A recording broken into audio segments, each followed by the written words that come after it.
live from an undisclosed location somewhere south of me. We have our guest on tonight. Before we get into everything concerning these Week 21 NFL picks against the spread, please hit like, subscribe, comment below, share this video. Visit the link in the description for the merch store. As always, I'm wearing something for the merch store. It is our 100% USDA man shirt. Yeah, same one from yesterday. Let's just ignore that. But look, it's as a father of two young kids, what can I do? I can't shower every day.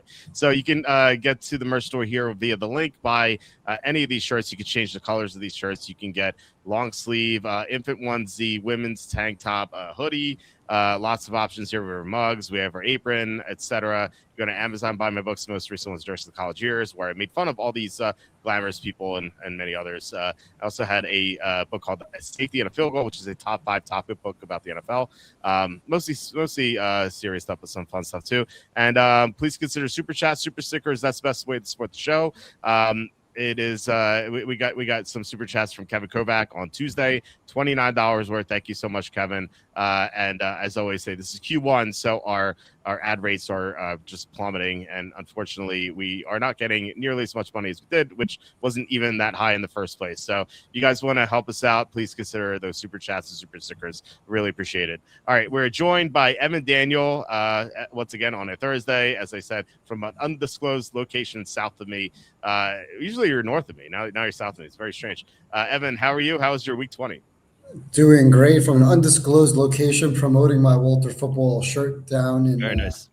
Down in the Caribbean islands, trying to get some new followers in from people who don't know what football is or who think football is soccer. I don't know what that means, but football is football. I don't know what people say American football, but we are here promoting the real football sport, not the one that you kick a soccer ball. That's not a sport.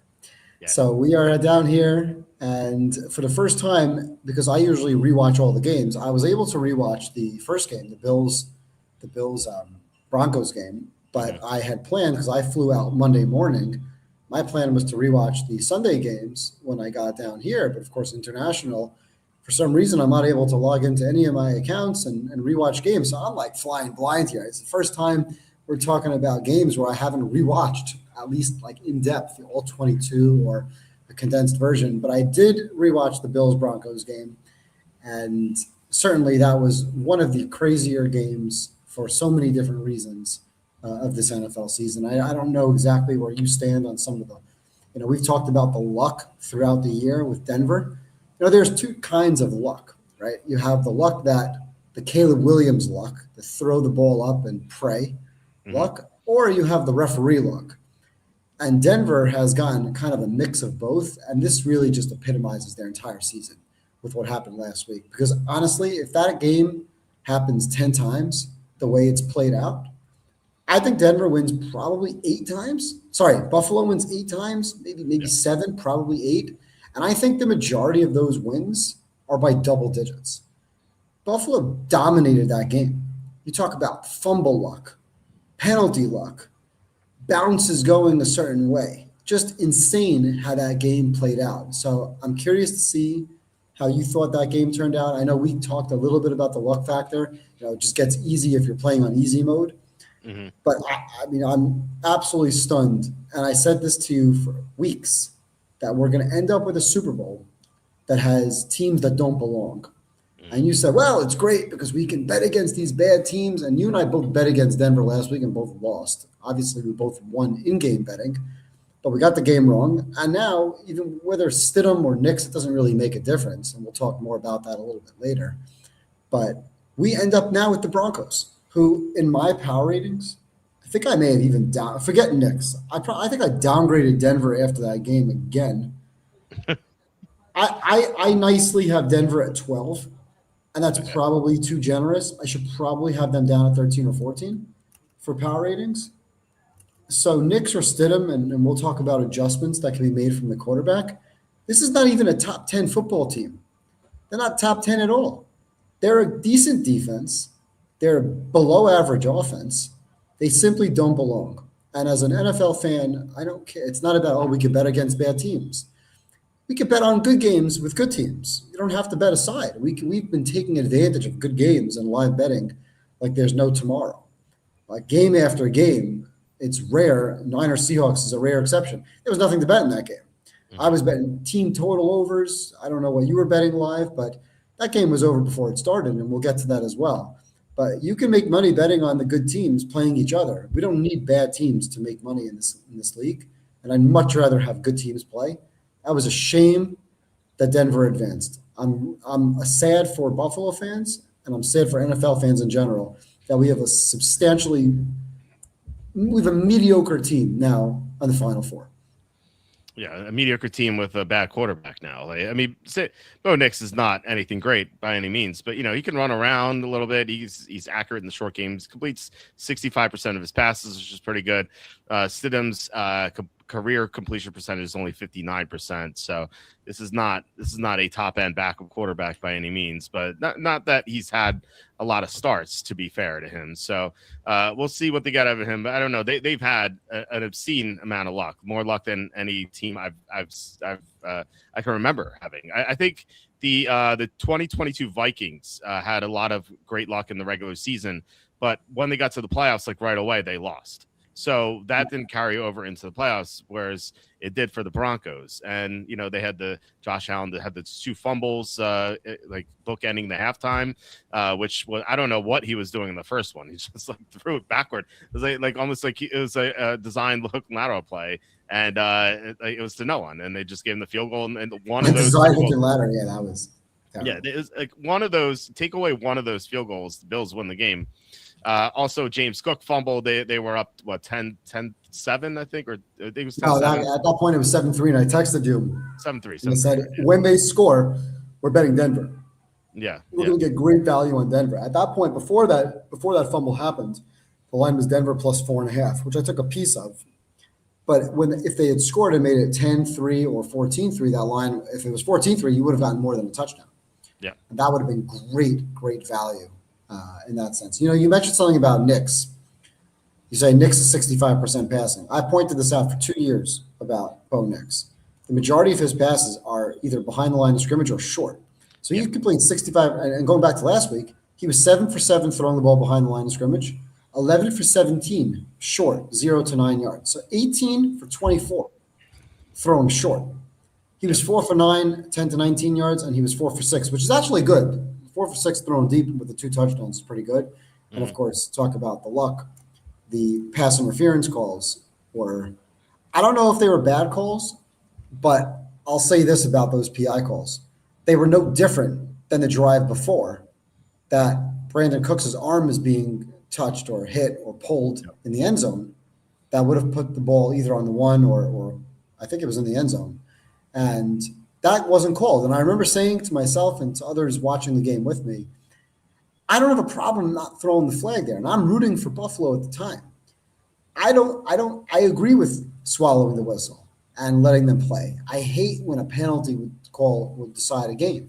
So even though there was some hand fighting and you can call PI in that situation on Cooks at the end, I was okay with them not calling it. But then for them to throw it twice on the last drive was a joke. And not because they weren't PI, but because you got to be consistent. Now, I want to briefly talk about the pick because when I watched it live, I was just going crazy. Yeah. How is that an interception? And more importantly, why is it not being reviewed? Yeah. It wasn't reviewed. McDermott he calls timeout to try to buy some time. It's not being reviewed. And I'm thinking the guy's knee is down. And we talked about this, and I posted a screenshot. We saw a screenshot like, okay, he's got possession. He's got the knee down. And I was sure it was a completed catch. But upon further review and conversation and listening to some rules experts and some people like Joe Burrow even tweeted about it, there are 3. I think what our complaint is not so much was it a catch or not, it's really about the rules. The rules are just stupid. He had the ball, he possessed the ball, he was down by contact, but he never made a football move.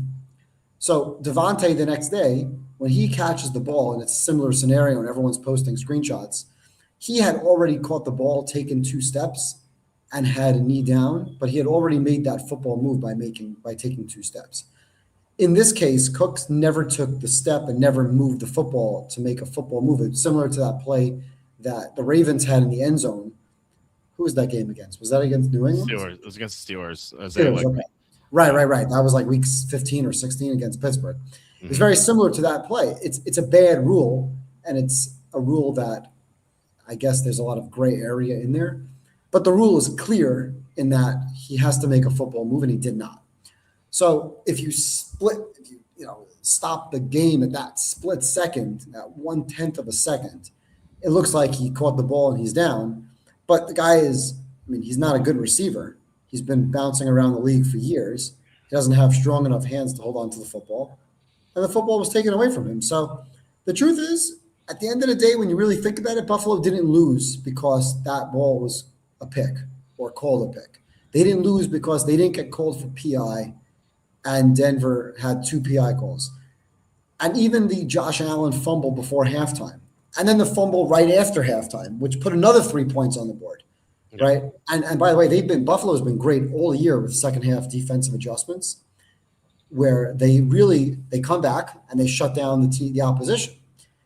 So, but Buffalo didn't lose the game because Allen holds the ball like a loaf of bread when he runs around with no end in sight. There's no time on the clock. Where are you going? Bad play, Allen. Yeah. Bad fumble, although it wasn't necessarily his fault. He gets sacked and fumbled on the second play of the second half. Leads to 3 points. Credit to the defense for holding Denver out of the end zone and keeping that a 2-possession game. And the game doesn't even end where he misses. Was it Knox at the end? I think it was Knox. He had him open on that one of those last drives. I think the biggest factor in the game was the third down Bills defense. Their adjustments in the second half were that they blitzed or sent pressure on 50% of the dropbacks. In the first half, it was 22%. Second half, 50%. And when they pressured Nix, he was a disaster. He was throwing the ball away. He couldn't do anything with the football. But on a bunch of key third downs, they didn't blitz. And it happened several drives in a row. And that's what led to some of these points late in the game. And they should have blitzed more often early in the game, and they certainly should have blitzed even more often than they did in the latter part of the game. And the Bills defense let them down. And frankly, Josh Allen said it best. He said he let his teammates down. He didn't have the best game. Mahomes in the playoffs doesn't turn the ball over. Mahomes might not have a great game all the time, but in the regular season, he's reckless. In the playoffs, he's not reckless. Josh Allen's reckless. He's throwing the ball away. He's holding the ball loose. He fumbles when he gets hit. He throws the pick. Forget the last pick. I'm talking about the first pick. Mm-hmm. Now you can't be throwing these balls. That was just he did not play his best game, and the defense was not their best. And McDermott deserves to be fired, and he should have been fired after the nonsense last week with not taking a knee. He probably should have been fired after the 13-second loss, although maybe that was more Mahomes' magic than anything else. But it's a shame because I really feel for Buffalo fans. Josh Allen's my favorite player in the league besides for any Niner. I love watching him play. I root for him. I root for Bills fans. And for them to not be in this game, I was really hoping they'd be in the Super Bowl. I really hoping they're in the championship game. And for them to lose that game was a confluence of just luck and officiating and Allen not playing his best and the defense not playing their best when it mattered. And just one lucky bounce after another. You go through the box score, you go through the play-by-play and the drive charts. Literally every bounce went Denver's way. And yet, even with all that, it's an overtime 3-point game. This game should have been 34-17, something like that. Double-digit win 7 out of 10 times. Yeah, it was a major confluence of everything, like you said. It wasn't just one thing. Like it wasn't like the pick, like you said. It wasn't the fumbles. It was everything. Buffalo outgained Denver by 100 yards. They outgained them 0.6 more yards per play. It was clear they're the better team. I think everyone knew they're a better team. Anyone who's been paying attention to how lucky Denver's been all year, just barely beating bad or mediocre teams. And then, they go against a team that's substantially better than them. And, if Cooks doesn't fumble, they go 14-3 or 10-3, and then the fumbles from Josh Allen, it was just like this avalanche. It just kept going. So, it was really disappointing. Now we get a bad team in the AFC Championship, or I would say a bad team, just a mediocre team, slightly above average team, which doesn't belong in the AFC Championship. Actually had some when McDermott was fired, I graded as an A+, and I had someone reply to me on X. They're like, because I said, I was like, there's no excuse for Buffalo to lose to Denver. And they're like, what do you mean? Denver is at least better than Buffalo in so many things. I'm like, where? It's a run defense, yes, I guess, even though James Cook ran all over them. And then receiver one, I suppose. And then what? A cornerback one, I guess. But then, the Buffalo had the number one pass defense in the NFL, as they mentioned so many times. Josh Allen, way better than Bo Nix. James Cook, better than any running back Denver has.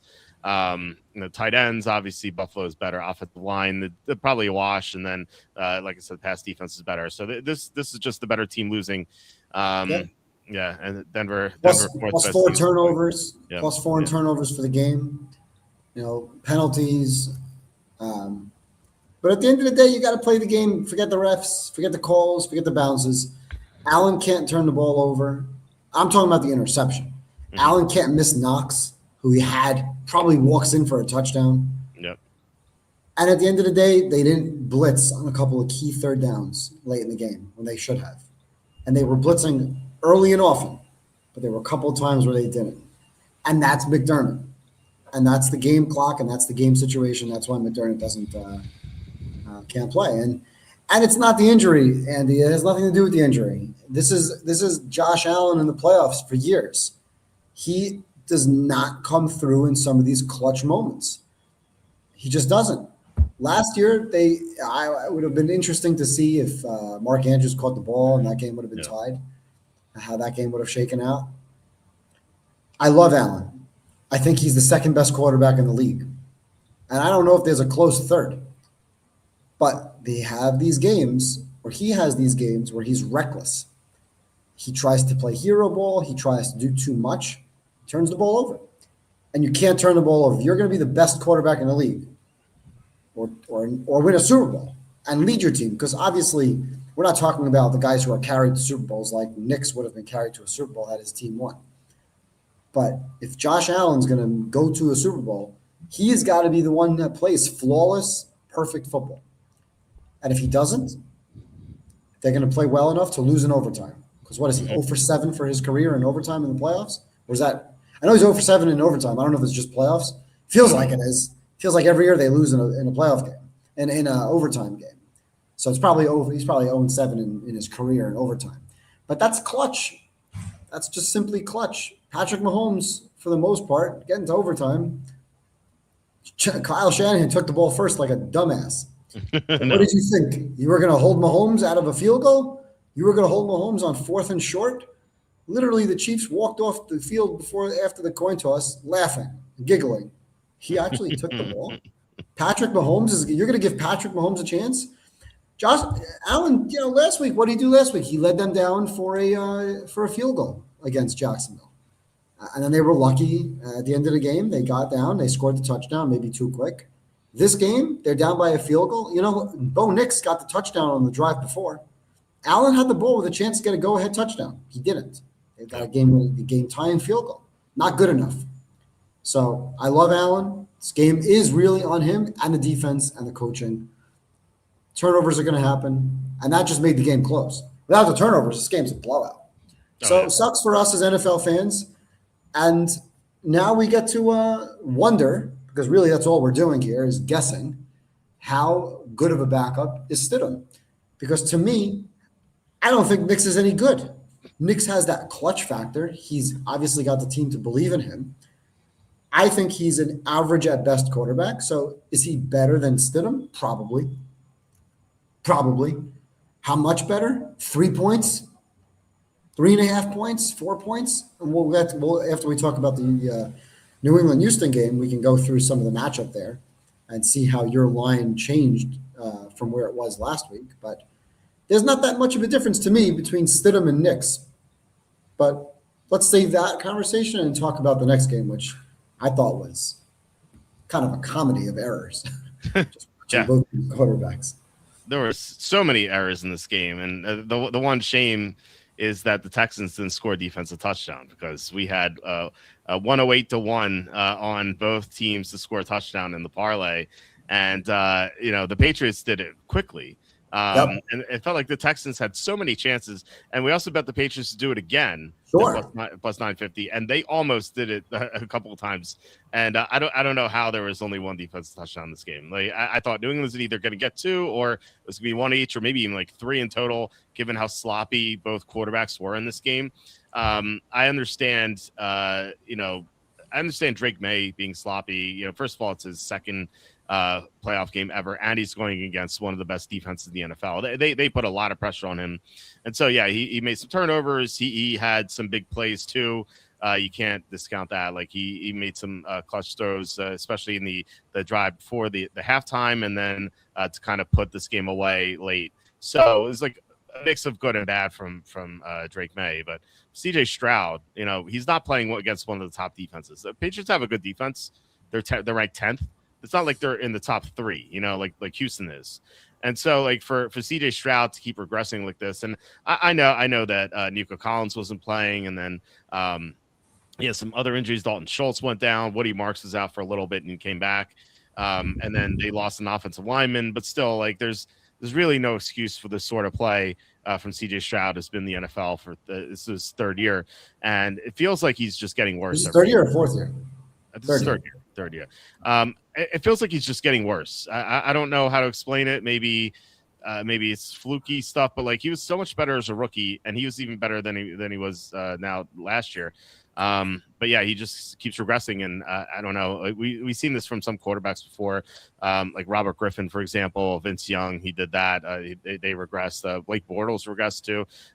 Some guy, I don't know. Some guys, it feels like the guys who don't really dedicate themselves to the film regress, and maybe CJ Stroud's doing that. I don't know. I don't know personally if he's doing that or not, but it could be an explanation for it. So. So what were your takeaways from this game? And yes, we're a legend. That is Evan. That's Evan in an undisclosed Caribbean location. Yes. Well, it's crazy, and I'm the biggest Bryce Young hater out there. Mm-hmm. Did Carolina get it right? Did they draft the right number one quarterback? Because let's be fair, Stroud got his OC fired last year. Right. And we talked a lot about that with poor play calling, second and long runs, killing Stroud. Stroud all year had Nico Collins. I know guys are hurt. Guys are banged up. Tank Dell has missed a season and a half. We blame the offensive line. They trade away Tunsil, which made no sense. But at some point, I think I told you earlier this year that I was listening to some people who know quarterback play. And a lot of people placed blame on Stroud for not being able to call out protections pre-snap. Used to watch guys like Manning and Brady, and let's not compare anybody right now to Manning and Brady, okay? Maybe Mahomes. Outside of Mahomes, you don't have that elite level Brady or Manning, obviously. But Brady and Manning were statues, and they never got touched because they were brilliant. They were brilliant play callers. They were brilliant at making adjustments at the line of scrimmage. They were brilliant in pass protection. And they would get to the line and they would tell you who's there. Even Rivers. Let's give Phil Rivers credit. Guy comes in, hasn't played in 5 years, doesn't have the strength, doesn't have the arm strength, certainly doesn't have the speed, but he's able to get to the line of scrimmage with 15 seconds left on the play clock, not 5, not rush, and actually diagnose what he's looking at, shift his linemen, understand protections, and that's something that I've heard, and you watch the tape, and it's not always the offensive line. Now, we have seen some pretty bad offensive line play, but it wasn't like the Raiders that were opening up holes for the defense that you can drive through. Stroud just doesn't understand protections, and he finds himself getting pressured. Last week, it was almost like he had the yips. If he wasn't getting pressured, he was inaccurate. He almost felt like he was getting pressured. When pressure came, he was trying to throw the ball into pressure, and then he wasn't even close. It was almost as if he had a wager on, New England 3-time defensive touchdown. Would have been nice. It was every single pass. It was a disaster. Just watching him throw the ball last week to the tune of basically, what was he? 20 of 47. 4 picks all in the first half. The team as a whole, 3.3 yards per play. Now, you mentioned New England's defense. Let's give them a little bit more credit. I understand for the season, you talk about number 10 or so. That's since week 9. Sorry, since week 9, okay. Yeah. Milton Williams in that lineup makes a big difference. That guy is a moose. That guy is awesome. Run stuffer, rushes the passer up the middle. He really changes a lot. So I think his presence really makes that team a much more formidable defense. And Stroud just didn't have a prayer. And what's crazy is that it was 21-16. They kicked a bunch of field goals. All of a sudden, it's a 5-point game. It's like, wait a second. Is there a chance Houston's defense can actually win this game?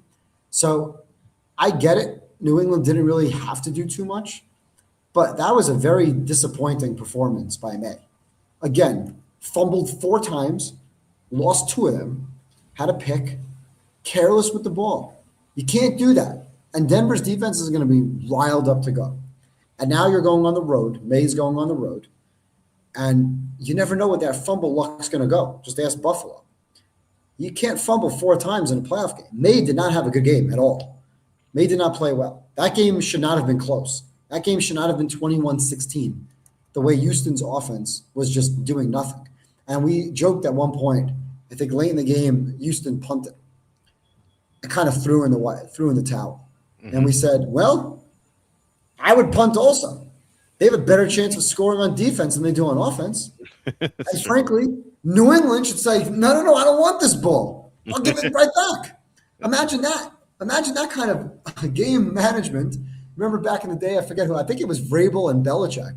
As a matter of fact, they talk about Vrabel and New England. I think it was the 2 of them. Maybe it was Tomlin. It may have been Vrabel and Tomlin or Belichick and Tomlin. It was 2 of those 3 coaches.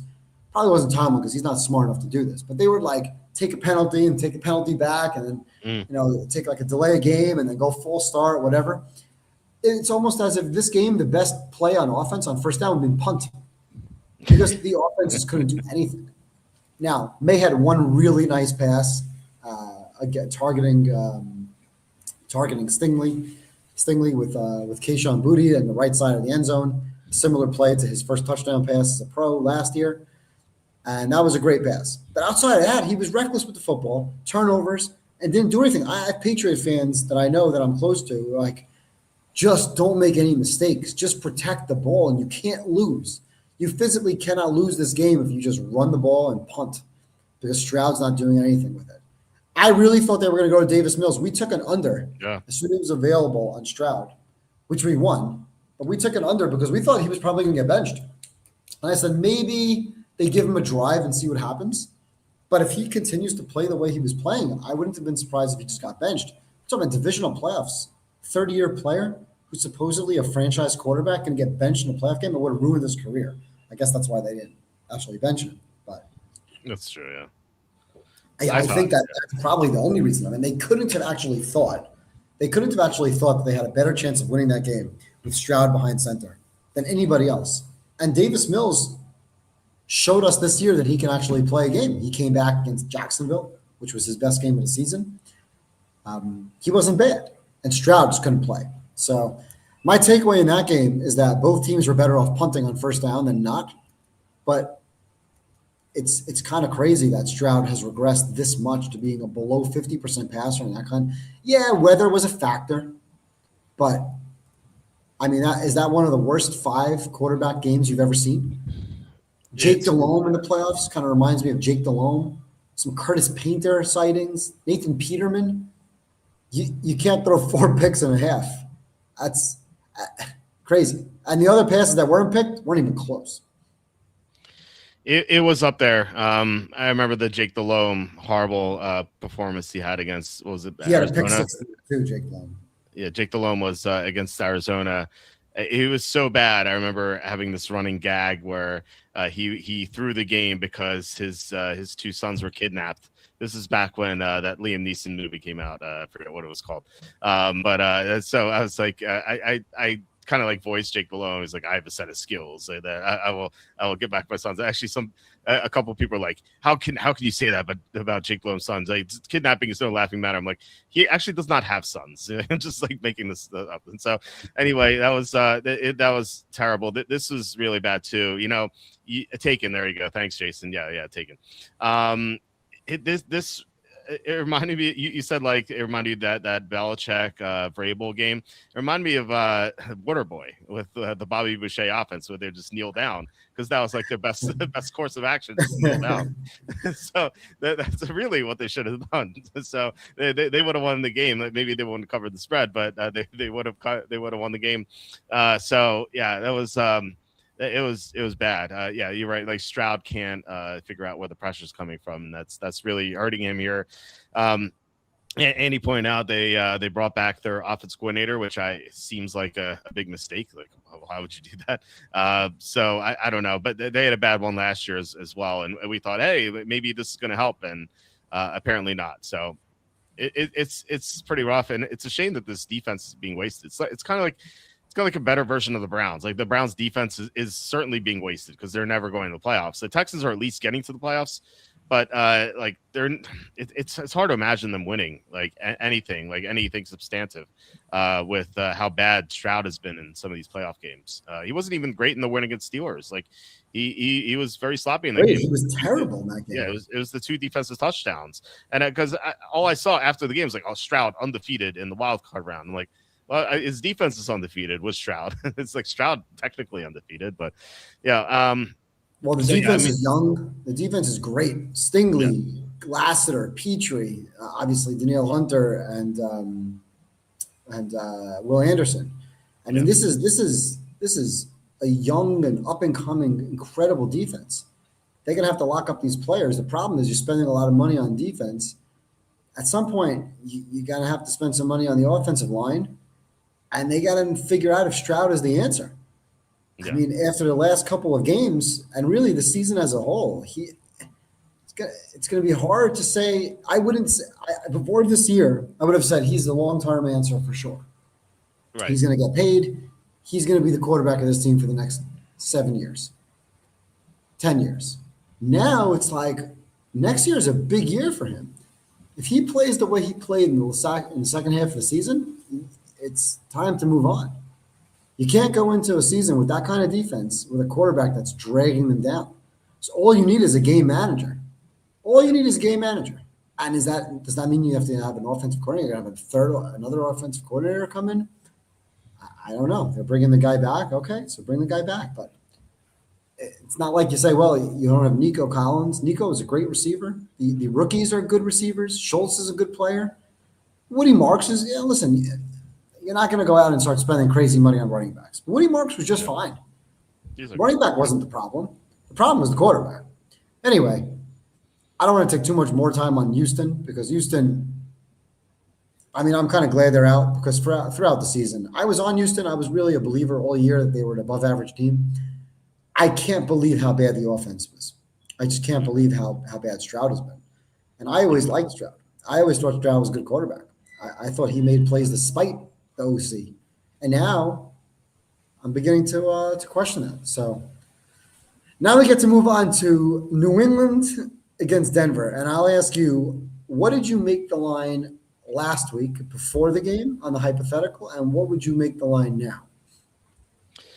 So before last week's game, and I'll preface this by saying I made Buffalo -5.5 at Denver for the divisional round, and I have Buffalo a couple of points better than New England. So it would have been this line would have been New England -3 at Denver. For it with Bo Nix in there. With Bo Nix. Okay, that's interesting because I have Buffalo as the best team in the league. Mm-hmm. Because I downgraded your Rams. So I finally now, after last week, after all the weeks, I finally have Buffalo as the number 1 team in the league. Yep. And I have the Pats number 4, which is kind of crazy. Me too, yeah. I have the Pats number 4, so I have the Bills a couple of points better than the Patriots. So I would have had in New England, I think the game would have been pick'em. And I may have adjusted that manually. It's like because I think Buffalo would have been favored in New England because I think they were favored in New England a couple of weeks ago, and I liked them in that game anyway. And I have Denver all the way down to number 12. So last week I had New England as a let's see, what does it have here? New England, I have at +5, and Denver, I had at +2, which is a 3-point difference. And I give Denver 2 for home field. So I would have had New England -1 last week. I know the books last week, the hypothetical matchup going in was Denver -1, 1.5. Yep. So we're about 2 points off. You're like 4 points off. of what the I've been way market. off on the Denver lines all year. Way off. Okay, fair enough. And I still think, and I said this last week, we were pretty good with Denver. We've picked and chosen our spots Yep. with Denver. Favorite dog, short favorite, whatever, going pro, going con. I think we've been pretty good with Denver throughout the season. So I was never really worried about my adjustments on their money line, on their power rating. So now with the adjustment, I made Nick's Stidham a 3-point adjustment. Me too. I figure it's worth a field goal. That's it. Yep. I don't think it's a touchdown. The books obviously had it closer to like 6, which I think is a huge adjustment. Going from -1 to +4.5 or 5.5 is a massive adjustment, or 5.5 now down to 4.5 was bet that way. So the book's adjusted by a touchdown. I'm adjusting more by a field goal. But what's funny is now we get to the same place, because I would have had New England -1, and now I would have New England -4, 4.5, thereabout. Yep. So we end up getting to the same place because I don't have Knicks valued as high. And now what would you have New England right now with Knicks out? -6. 6. Okay. So, yeah, that's again. I've been way down on Denver. I think even more so than you have been. I mean, we've been both super bearish on the Broncos, but I had them. I never had them above 10 in my power rankings. Not even like before the Jacksonville game when they got blown out at home. Like I was never a believer in them. They're 13th in defense. Like they don't even have like a good defense according to the metrics. Like, and think about it. Like, yeah, they have a great pass rush, and their number one corner pass rush awesome, but they can't stop the run. They can't stop tight ends. They have other issues in their secondary. This is a team. Every time they've gone against a good quarterback, except for Mahomes, who had offensive line issues, they've got shredded. Like Lawrence threw for 4 touchdowns against them. Josh Allen scored 30 points against them. Jordan Love lit them up before Christian Watson, Zach Tom got hurt. Marcus Mariota lit them up. Like this is a team that Mariota's not even good. Like this is a team that just hasn't been able to stop anyone all year. And like for some reason, everyone thinks they have a great defense. And I think it's because their sack numbers, which are astronomical. But like they can't do anything else defensively outside of cover one receiver with Surtain. So like I just not a believer in this team defensively. Offensively, not a believer in Knicks. His rushing is good. His passing is pretty pedestrian. They have no running game. They're ranked 20th or 22nd in rush offense. I like their offensive line, and I like Sutton. But that's about it. Like this team is like slightly above average, and they're hosting the AFC Championship somehow. I think the worst number one team I've ever seen. Right. You know what else? What else is very interesting? Because we've talked about this, and a lot has been made of New England's strength of schedule, right? So strength of schedule at this point goes out the window, because for the season, it's a very good indicator for round 1 for wild card weekend. Now, granted, they didn't play the best of the best, but they still played the Chargers, and they shut him down. Yep. Weather notwithstanding, May not playing his best notwithstanding, they still won that game handedly. You can only play your schedule. They won that game handedly. They played last week. They dominated defensively. Was it Stroud having the yips? Maybe. Was it New England's defense looking a lot better than what it is? Maybe that as well. And, of course, we mentioned May not having his best game. But it was against an potentially all-time defense. Mm-hmm. That Houston defense was just ferocious throughout the season. And then throughout the season, New England, they beat Buffalo on the road, coming from behind. Even though Lamar got hurt, Huntley came in and played well in that second half. They did blow a 21-point lead against Buffalo at home, but their ceiling was what you saw in that first half. And, of course, they played well in the first time around against Buffalo. So there's now enough games of a sample to say New England, as I thought all along, was a good team. Now I have them in the top 5 or 6 of the league. But if you look at their overall strength of schedule, so what is the ranking? It's 0.391. Okay, their opponents are just under 40% winning percentage. You know who's number 2? Broncos. Yeah, they're pretty bad. Denver has played a schedule of opponents that has a 422 winning percentage. So everybody's going crazy. Oh, New England's beating nobody. New England plays everybody easy. Who do you think Denver's played?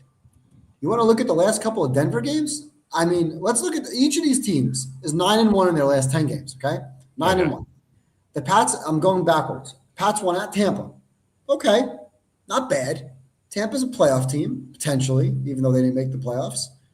Back in middle of November, probably before they fell apart. So they win that game in Tampa. Jets, I won't count it. The Cincinnati game they won on the road, that was a Flacco game. I think that was not a bad Flacco game. So it's not a tough game, but it's still at Cincinnati. I'm gonna skip the Giants. You mentioned Buffalo was the next game. At Baltimore coming back was the next game, December 21st. Skip the Jets and Dolphins, and they played the Chargers and the Texans. So in the last 10 games, you got Tampa, at Cincinnati, Buffalo, at Baltimore, Chargers, Houston. 6 out of the 10 call them quality wins. Yeah. Denver, same 10 games, beat Houston against Davis Mills. Davis Mills comes in late in that game, 18-15. That was when Davis Mills, for some reason, the offensive coordinator or coaching staff, D'Amico Ryans, had him throwing from his own 10-yard line with like 30 seconds to go. Then they beat the Raiders, and they beat the Raiders by 3 at home. Okay, 10-7. That's not a quality win. That's a negative. They beat the Chiefs. Good win. That's Mahomes. Okay, let's give them credit for that win. At Washington, Mariota by a point. At Raiders by a 7. Not good. Green Bay game you mentioned. Of course, injuries late in that game to Green Bay. Yep. Got blown out by Jacksonville at home. They almost lost to Chris Oladukin. Right. Chiefs by 7. Yep. And then they failed to score 20 points against the Chargers backups. Yep. In a game where they were trying to win. And then, of course, last week. Who's had the harder strength of schedule in the last 10 games? New England by a lot. Who's had the more impressive games in the last 10 games? New England by a lot. But here's the overall kicker here. You get a backup quarterback who's kind of unknown, who may or may not be capable, who may or may not be ready to step up into the situation. Sometimes when that happens, you get a team that rallies behind him. You get a crowd that will rally behind. The Denver defense will rally behind. Maybe there's a little bit of a letdown. Not a letdown because it's a freaking championship game. But like an exhale that, we're going into the backup quarterback. Now, I think Vrabel will have the guys prepared. But I don't trust Drake May laying points. Why? Because if they're up by 3, they'd be crazy to be aggressive. They have to play conservative. You know they're going to be conservative with a lead.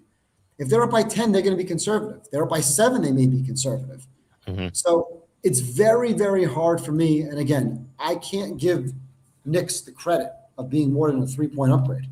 So to me, the line really makes sense around 4.5. And if I had to pick a spread, I'm not. There's no chance I'm betting Denver. But if you say I have to make a pick pre-game, I have to take the points just because I can't trust the margin going the other way. Now, I've already teased New England several times. I've played moneyline parlays that include New England to win. I have nothing with Denver, nothing. So I'm much more confident in New England winning than I am Denver covering. And usually that's not how I play. Usually I'll take the points or just wait and play the points later in the game. Why not? Right? That's just the way I go. I even bet the Niners on the money line when it was like 15-1. Heck, I bet Miami on the money line on Monday night. I bet the game to go to overtime the other night. I had 2 bets in the game. Miami money line and the over, and lost them both. Don't care. Yeah. If Denver's down big, I'll probably bet Denver because that's just the way I play. I play those crazy odds because why not? But if you said I have to make a pick pre-game on a spread, I think this game is going to be mighty close, low scoring. 20-17 sounds about right. Same as the Bears-Rams game last week. I just don't think these teams are going to be able to get margin. I certainly don't think Denver's moving the ball and scoring.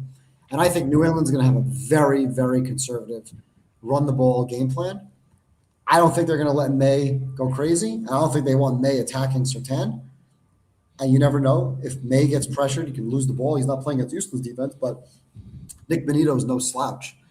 And once again, I just think that there's going to, with a lead, they're going to try to sit on the ball a little bit more. And I don't trust them getting margin. What do you think?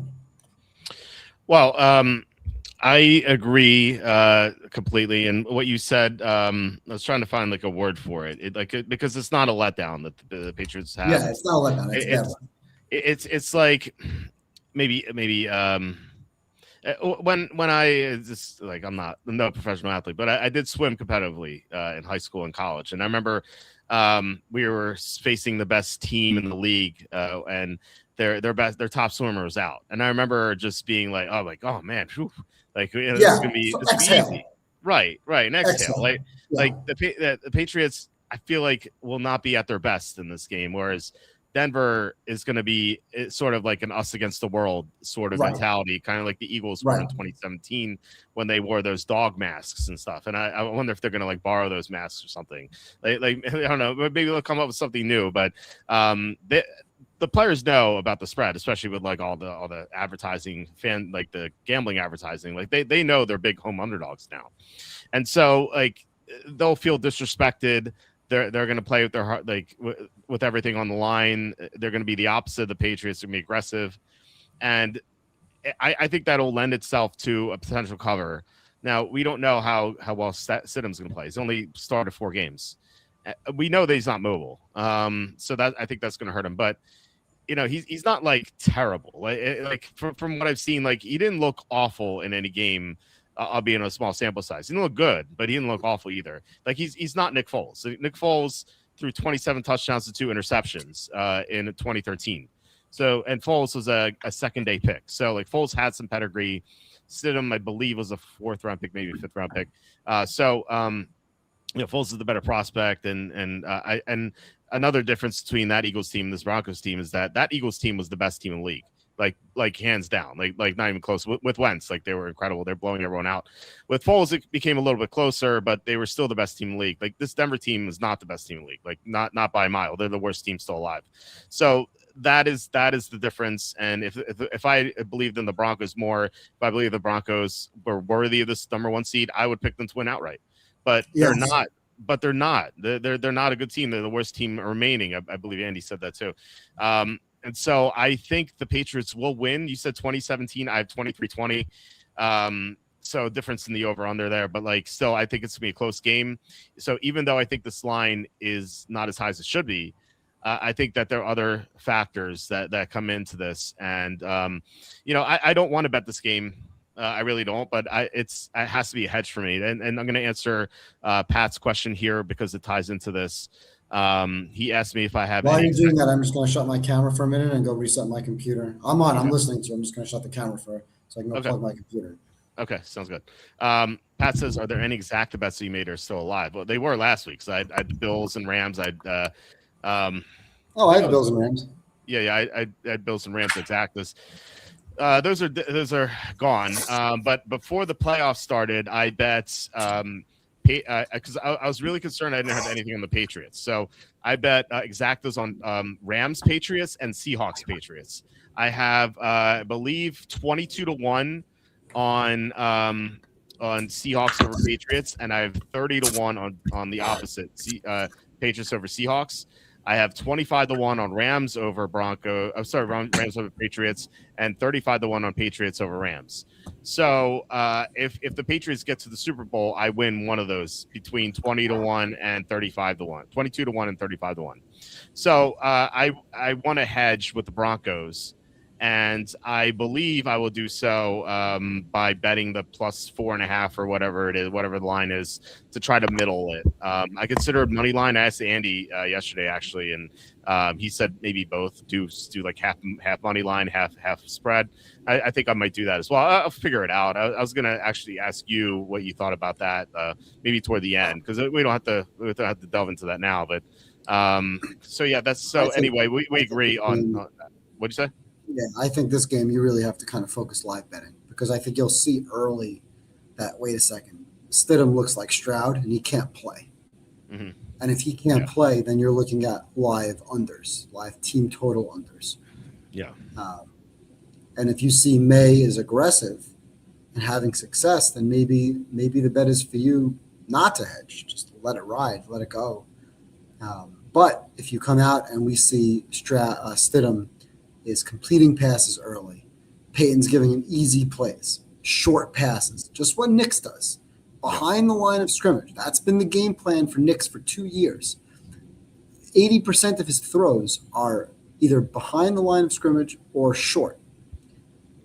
There's no reason, if they can get protection for him, he can't make the exact same throws. Now, he might not have the mobility, And that's obviously a huge part, probably the best and biggest part of Knicks' game. Stidham doesn't have that. And you're only going to get so far by check down, check down, check down. It's not going to work. They don't have the Tyreek Hills of the world to catch the ball behind the line of scrimmage or Puka and make those kinds of plays.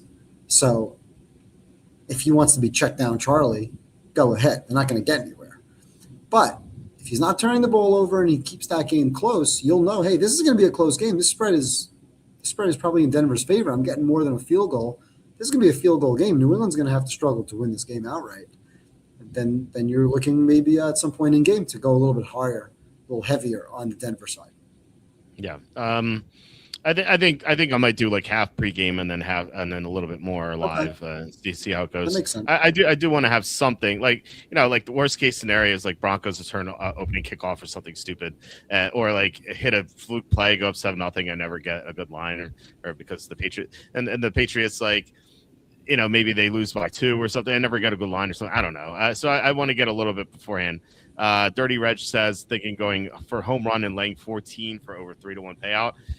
I assume on Patriots. I would say if you're going to do that, do minus 13.5, not the 14, because 14 is actually the 4th most likely result of any NFL game. So if you're going to do that, do minus 13.5, not minus 14. I don't like that. I don't like that. I think if you see that game going in that direction, and you're confident that New England is just dominating the game, I think you'll see it early. And if New England's dominating the game, you don't have to get 3-1. You could play a bunch of straight bets and lay 6.5, 9.5. At some point, 13.5. Denver team total under. Yeah. There's different ways to get at your bet. Whereas you can go in now and say, I'm going to go heavy on the payout. It's not a huge payout. It's not a good enough payout. 3-1 is not a good enough payout.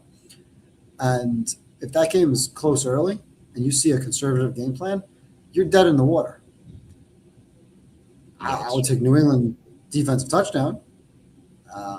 I would take New England first half. Oh, yeah. For sure. We're absolutely taking defensive touchdowns again. I have no access to FanDuel right now, but I'll take that at some point. Now, there's a lot of snow coming to the East Coast. I'm probably going to get stuck down here in the Caribbean for a couple of days. So I won't have FanDuel for if I'm stuck down south. I'm going to try to get a flight into Miami Sunday morning if that's the case, but we'll have to wait and see. But I may not have any access to FanDuel during championship games, which would be a shame. But neither here nor there. If I don't have it, I don't have it. But take the defensive touchdown, both teams separately, and then the parlay. Parlay's only 59-1. Maybe they're catching on. Yes. Last week it was 100-1. I got 108-1. This is great. I had 59-1. Yeah, 59-1's not amazing, but I'll still take it. So I don't know. I mean, this is plus 600, plus 700, not plus. It was plus 800, plus 950 last week. So yeah, it was a little bit different. But I was going to ask you about that as well because I thought this would be the perfect game. I love it. I do that with these types of games. Yeah. Dirty Rich. I think betting live is definitely the best. We've been profiting so much on the live bets. I mean, it's out of control. I mean, I saw a prominent handicapper promoting a friend of his, somebody who's also a prominent professional handicapper, who was up like 65, 70 units on player props, which is great. But we're up like 100 units since week 16. I know. It's like, cool, 70 units. Like, we're making 10 to 20 units a game. Like, it's crazy. Jordan Love throws 300 yards. Stafford throws for 300 yards. I mean, we're a couple of overtime games away, or a Trevor Lawrence non-pick away from cashing like another $5,000 in that Bills game. Oh my god. Last week Bills Broncos. If Knicks's final pass was a catch and not a PI, I would have hit everything with Knicks, and I think we would have hit the over on the combined yardage as well. We had we had 600 plus, I believe, whatever it was. We had a bunch. We had 475. We had the 5. Whatever the highest one was, we would have hit. The 650 would have been a big one. Yeah. Did I show you last week what DraftKings? I tried to play a game, tried to play it pregame, and DraftKings limited me first. I tried to bet in a bet for context, $100. Mm-hmm. And DraftKings, I got an alert that said action required, bet stake too high. So, all right, here we go again. Yeah. How much are you going to give me? And it said $8.10. And it was like the plus, I forget what the plus was. 1,400, maybe it was a 700 combined yards, 650 combined yards. I said, you know what? What the hell? I'll just play it for $8.10. Mm-hmm. I tried to play it for $8.10. I clicked submit. Action required. Your max wager for this bet is $1.33. Did you try that? I just said no, thank you. Okay. I wonder if they For would have those who are increased it to like tailing 50 on cents. live ladders, be prepared for you to tell your friends. I tried to make a bet on DraftKings, and they limited me to $8 or $1.30. Like you couldn't even give me $2. It's like a horse racing ticket. That's stupid. $1.33. It's unbelievable. And I tried to explain this to somebody. I was having dinner the other night with somebody, and I was explaining to them what I'm doing with this football stuff with the live ladders. And they're like, how can DraftKings do that? Isn't it like a public company? I said, yeah, it's a legal sports book. It's not a bookie. It's like, well, how can they do that? I said, same way a casino can tell a card counter they don't want them playing. No. I'm an advantage player taking advantage of these faulty odds. And that's why I told you, let's do unit by unit or 2 units, not quarter units. Play the game. You're getting a good line. You're getting positive, way better positive EV. Yep. And at some point, it's like it's just a joke that I'm so limited in some of these places that you can't play. Andy, I did. I mean, I have multiple, and I have under other names too. But at some point, it's just frustrating. You know, there's a convenience factor to using some of those books. And then, of course, the bookie accounts are tough because you don't know if you're going to get paid. At some point, bookies just go dark, and then you're out whatever they owe you, and there's nothing you could do about it. And I unfortunately don't have access to going to Vegas all the time. And even if you do go to Vegas, the Vegas books don't. I was at the Wynn and during May, and I was asking about live NBA player props. Mm-hmm. And they said to me behind the counter, they said, we can't do it. We don't have the manpower to figure it out. We're not doing this based on algorithms. It's not fair. I said, you're right. It's not fair to you. It's fair. It's great for us because the lines are set pre-game and they don't move based on the situation of the game. They only move based on how much time is remaining, which is unbelievable because you could play the situation where we can play. You say, hey, is there anything to bet in this game? No, right? There's nothing to play. So I'm not going to play. Seattle, San Francisco, there's no props to play. We'll get to that game in a few minutes. We'll talk about the one prop that I did play. But when it comes to player props in a crappy game, it's nothing to play. You can't force it. I think I told you about when I tried to place a live golf bet when I was in Vegas. That I was at the Park MGM, which is a total dump, by the way. Don't ever go there. They gave me a great deal, but I was like, it's like the carpet was wet as soon as I got in my room. It was awful. I couldn't get a drink either at the pool. Like it was just like an hour wait to get a drink. Anyway, I wanted to place a live golf bet, so I went to the window. And I was like, hey, do you offer live golf bets? And the guy's like, no, we don't have that. I'm like, oh, well, online sportsbooks have that. He's like, well, this is not online. This is Las Vegas. Like, aren't you supposed to have better stuff? You know, it's unbelievable. You know, you would think. You would think, yeah. It should be the best place to place wagers, but it's actually the worst place to do it. Anyway. So we both had this game being a 3-point game. Yeah, you shouldn't have been so nervous, Walt, when you walked in. I know. What can you do? It's a new place, and by the way, the next year I stayed at the Cosmopolitan, which was nicer, but I almost got killed by someone throwing water bottles down from like the 60th floor. And right, so next year you're going to come, Andy. I'll be there hopefully August 25th. Come to the Wynn. And you'll be well taken care of. It's too late for me that late. Tuscany was nice. I stayed there last year, but no, at the Cosmo. Not only did they have the water bottles near killing me, there's also like this super creepy picture in my room. And it was this woman, and she looked like she was like haunting me. Like and the picture was like right above the bed too. Like it's the first thing I saw when I like woke up. It's just horrifying. So I don't know Is what that they're the doing. Tuscany? That was the Cosmopolitan. Oh, okay. Because I remember you wrote about the Tuscany and you had some nice friends at the pool, but you couldn't figure out which way to get to the pool. Oh my god, I couldn't get. I don't know. I couldn't get into the pool. It was this gate, and I kept trying. I kept trying my card. Like nothing was working. I'm like, hey, I can't get into the pool. And like they're like, oh, just open it. I'm like, what do you mean? I just open it. I couldn't. They had to help me. And then like I saw other people just open it. Like some little kid was opening. Like I'm like, am I like mentally retarded? I can't like open this stupid gate. And then the girl serving drinks just passed by me every time. I'd be like, hey, like she was just passed by. They ignore me completely. And then I give her 100% tip, but she still didn't address me. Granted, it was $5 on a $5 drink, but still, it's 100% tip. I don't know. What do you want me to say? You wouldn't have water. You wouldn't have to worry about the water bottles if CJ Stroud threw them. That's true. What happened was I was sitting there just reading a book, and I hear a splash, like the splash like is all over my book, and I thought it was the people in front of me like opening a champagne bottle or something. That's what it felt like. But they looked at me as if I did it, and like I'm like, I don't know. Like, and so they looked up and another water bottle come down to like the 60th floor or something and it went into the pool. Almost hit some little girl. And so this couple, it was the people in front of me was this couple, like probably in their 40s. And the woman is like freaking out. She's like, I have PTSD. I was in the army. I have PTSD right now. And her husband, I assume, he calls over like security. The security guy goes over. He's like, I'm really pissed right now. You have no idea what just happened. And I expect him to talk about his wife having PTSD. And security guy's like, oh, sorry, what happened? He's like, this water bottle came down and it ruined my lunch. And he's like, not even talking about his wife. He's like, my food's all wet.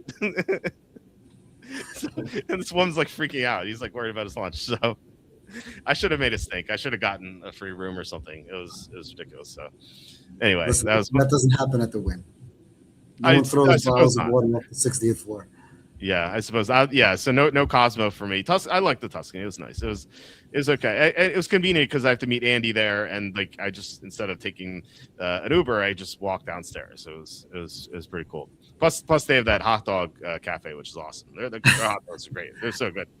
I'm still thinking about it. They're that good. Before we go on to the games, because we're not having a show tomorrow night, Tom texted me his picks, so I wanted to address it for those of you who were wondering what Tom likes. He sent me this text. He says, I like Denver. I mean, I don't think it's too likely that Stidham comes out looking like Max Brosmer, aka Teresa Golden Gopher. I think that means the Golden Gopher. Teresa Golden Gopher sounds like a stripper. I'm imagining a performance that might be similar to, let's say, Ryan Tannehill when he's at Tennessee. Nothing to set the world on fire. It would be serviceable or maybe even decent. I think Denver can keep it close. New England's been good, not great, though, to do two playoff performances, particularly on the opposite of the ball. I can see a 23-20 type of game here, which is my final score. So Tom's with us on Denver. Seems like he likes them more so than we do. So.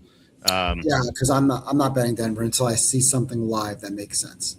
And like I said, yeah. I'm much more confident New England winning. I just don't want to lay the money line, so I kind of cheaped out and teased it with the next game, and then money line parlay with the next game. Yeah, because I'd rather bet on New England to win this game, but I'm not going to lay minus 220 or whatever the number is, 240. If Denver goes up like 7-0, or if you can get like Patriots as an underdog, are you gonna? No, but now I don't need it. Because now I already have New England, right? I have New England to win the game. So if I get New England, if I'm getting 3.5, 4.5, 7.5 later in the game for whatever reason, depending on the situation, I would consider it. But I already have a stake in New England not winning the game. Yeah. I'm looking to play Denver in this game. I'm looking for an excuse to play Denver plus 4.5, 7.5, 10.5, whatever that number is. If I see that this guy looks like he's half decent, and I see Drake May and a conservative game plan, I'm not going to shift gears and get out of my bet, but I'm going to play the game as if it's going to be a close game. Okay. That's the way I'm going to play. And frankly, from the latter perspective, Yeah, The only bet that I'm looking at in this game right now is Drake May rushing. if they're behind. Either way, because he's Okay. going to get pressured, and definitely more so if he's behind. But he can give you that just one or two runs Hmm. that can break 10, 15 yards. I think Yeah. that's the way to look, but I wouldn't even look at it before halftime. Okay. Can I interest you in Hunter Henry? No, I'm just kidding. The one bet I made in the Seahawks Niners. I may have been more, but the one that really stood out to me was Jake Tungus receiving yards, and then right away gets injured. I've had like the worst luck with that. Right Remember, away, I said to you, I do not approve. I know, but I liked it. And JJ McCarthy, same thing. Remember week 18? I was like, oh, I like McCarthy. You didn't like it, but actually, if you add in Brosmer's yards, it actually would have gone over the live bet. But McCarthy got hurt like right away, like first play after halftime. It's like, come on, it's happened like 3 times in the last 3 weeks. It's been so tilting. Like right, not even like fourth quarter. He got like injured right away. Like it's so frustrating. So hopefully that does not carry over. We'll see. Well, you mentioned Jake Tonjes, and that I think we can spend maybe 2 minutes on the Niner game. Yes. The Niners were just listen. They didn't come with a team that was prepared to win that game. There was a lot of celebratory attitude after the Philly win, and that was probably more of a product of Philly just shooting themselves in the foot offensively, especially, and kind of allowing any team would have beaten that Philly team offensively 2 weeks ago. The Niners weren't prepared to play. They weren't prepared for the intensity of that game. And it started obviously with the opening kickoff. And even after that, Seattle didn't play well offensively. They didn't have and it's hard to penalize them because the game was just out of hand early. You gained 17-0 before you can blink. And that's where I figured there's value because I did not think Seattle would take their foot off the gas. And when you said something about Tonjes, I said at the time, it's 17-0. I said, the only thing I'm playing in this game is Seattle overs. And listen, obviously I'd love for the Niners to come back and win that game. I would have loved for them at the time to shut Seattle down and make it interesting. But the better in me is like, you know what? I'm taking these numbers. I'm taking these points. So what did I do at 17-0? I played Seattle over 32.5 points, over 33.5 points, over 36.5 points, over 39.5 points, 40.5 points, 43.5 points, 45.5 points, and 46.5 points. Kind of tranched, right? Different levels. Was that all like a ladder-ish, or is that different times? It was a ladder-ish type of thing. Some of them were real bets. Like 32.5 was a real bet. And then when they scored again, it was 36.5. So that was a real bet. I don't remember at what point I took all the numbers that I just mentioned, but at various points throughout late second quarter, halftime, I was playing Seattle over. The last ones were 15-1, 45.5 and 46.5 were 15-1. And 43.5, I thought I had a real good shot at. That was like a plus 750. 40.5, of course, wasn't as good of odds, maybe 4-1, I think, 430, something like that. So it wasn't great, but I was getting 4-1, 3-1. The 36.5 when I played it regular, that was an even money bet. 32.5 was an even money bet. As soon as they scored, I played it again at 36.5. Those are minus 10. Those I thought were great bets. And I thought getting to the higher numbers because I didn't think McDonald would take his foot off the gas. I thought they were going to stick it to them. Darnold was bad. Darnold did nothing. I don't want to call him bad. He just didn't do anything. Then Charbonnet gets hurt and Walker's running wild. But offensively, they didn't do much. But the reason I really liked the over was at some point, the Niners just were going to have to continue to go for the fourth downs. And they just didn't happen. Purdy's under duress the entire game. At some point, they may throw in the towel and punt late, down big, which is exactly what happened. But prior to that, the Niners were going for a midfield, and they weren't even close. 4th and 7, 4th and 3, whatever those numbers were, they didn't have a prayer. They weren't going to move the ball with any sort of consistency. Even if they picked up a fourth down, they probably get to another fourth down and give up the ball again with a short field. So I thought the combination of Seattle continuing to put their foot on the gas and the Niners offense just being completely inept. I saw a stat. Purdy, in 33 dropbacks, this wasn't scramble. This was trying to escape pressure, ran for 413 yards. Wow. So some people said, I heard some moron talk about this game. It's like Purdy had all the time in the world. His average time to throw was 4 seconds. That's a career high and one of the highest in the league this year. That's somebody who looks at box scores, doesn't watch games. And these are professional bettors. I think I told you this. Like I know some professional bettors who don't watch college basketball games.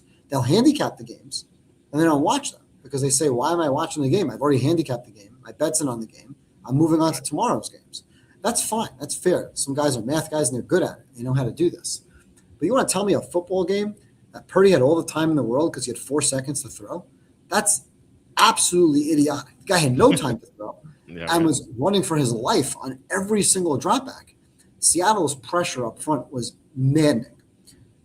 And Purdy had nothing to do. He had no chance in that game. So the only bet for me in that game was Seattle points over. We hit a bunch, lost a couple, playing the big odds. It was a profitable game. It was a frustrating game, but once that game was 17-0, the Niner fan, we enjoyed Philly. That game was fun. It was nice to be able to get that win. You know, you get some experience, you get playoff wins, the games you look back on. The touchdown pass, the Jennings to McCaffrey. My 7-year-old and I were on the beach practicing that play, doing that play, throwing that play up. So that was fun. Nice. But this wasn't the Niners' year. The injuries, it just wasn't their year. So we, as a fan, you get over that game real quick. It sucks. Nobody likes Seattle. No Niner fan roots for Seattle. But it is what it is. And to me, there was just really nothing to play.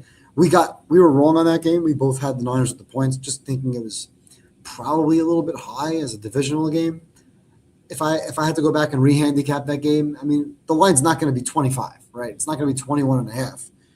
And I'm not going to lay 21 and a half, and I'm not going to take 21 and a half. But the line should have been what? 9.5? Something like that. If that game gets played this week, maybe it's 10. It's not going to be 13. I mean, Seattle, San Francisco is not a 13-point spread. It's not the way it works. So, you talk about the fluky games. Everything goes right. Everything just kind of went wrong for San Francisco. And the game just got out of hand early, and it is what it is. So, no complaints. Injuries happen. It's part of the game. I'm still not the biggest Purdy fan in the world. I certainly don't trust Sam Darnold. And we'll get to the Seattle Rams game after we talk about Rams-Bears. But for me, Niners, season's over. Shame. Seattle was the better team. Seattle has been the better team all year and rightfully advanced.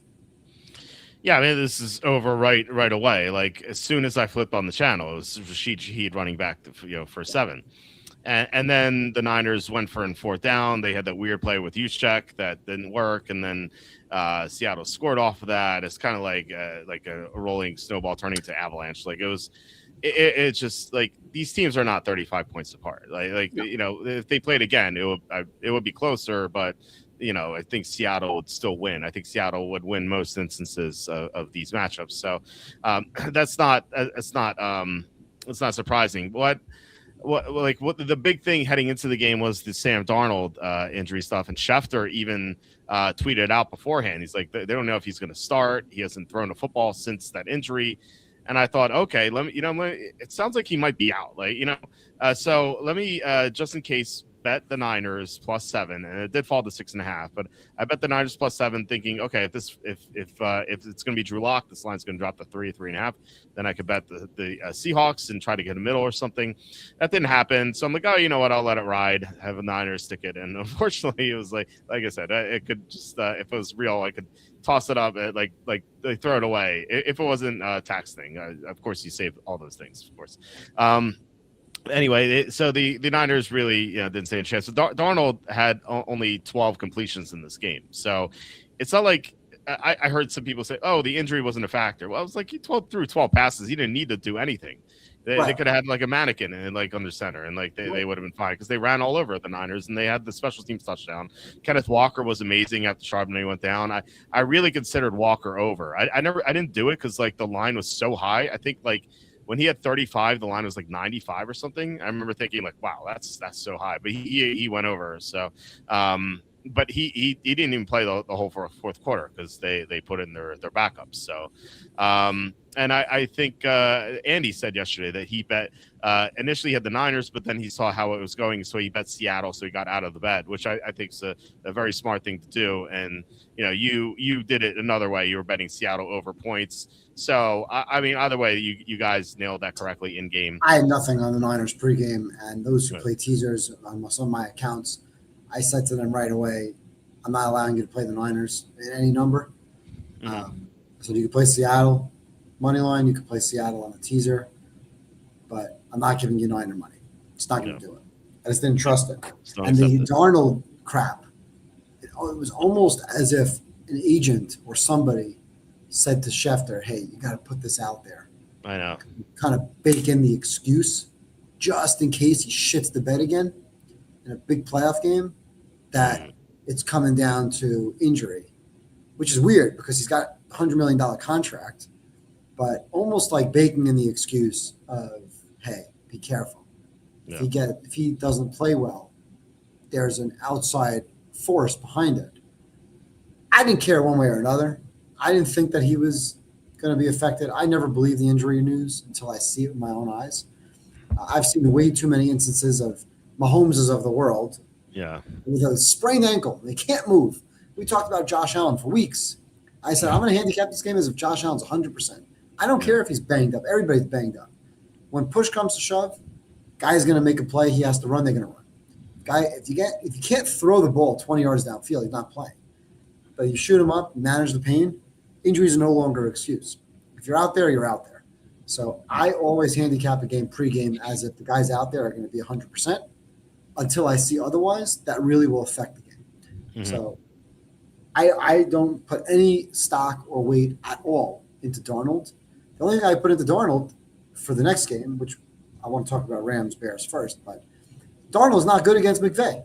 And Shanahan's not good against Mike McDonald defenses. So when we get to Darnold against McVay, he's had a history now of playing in these big games and not playing well.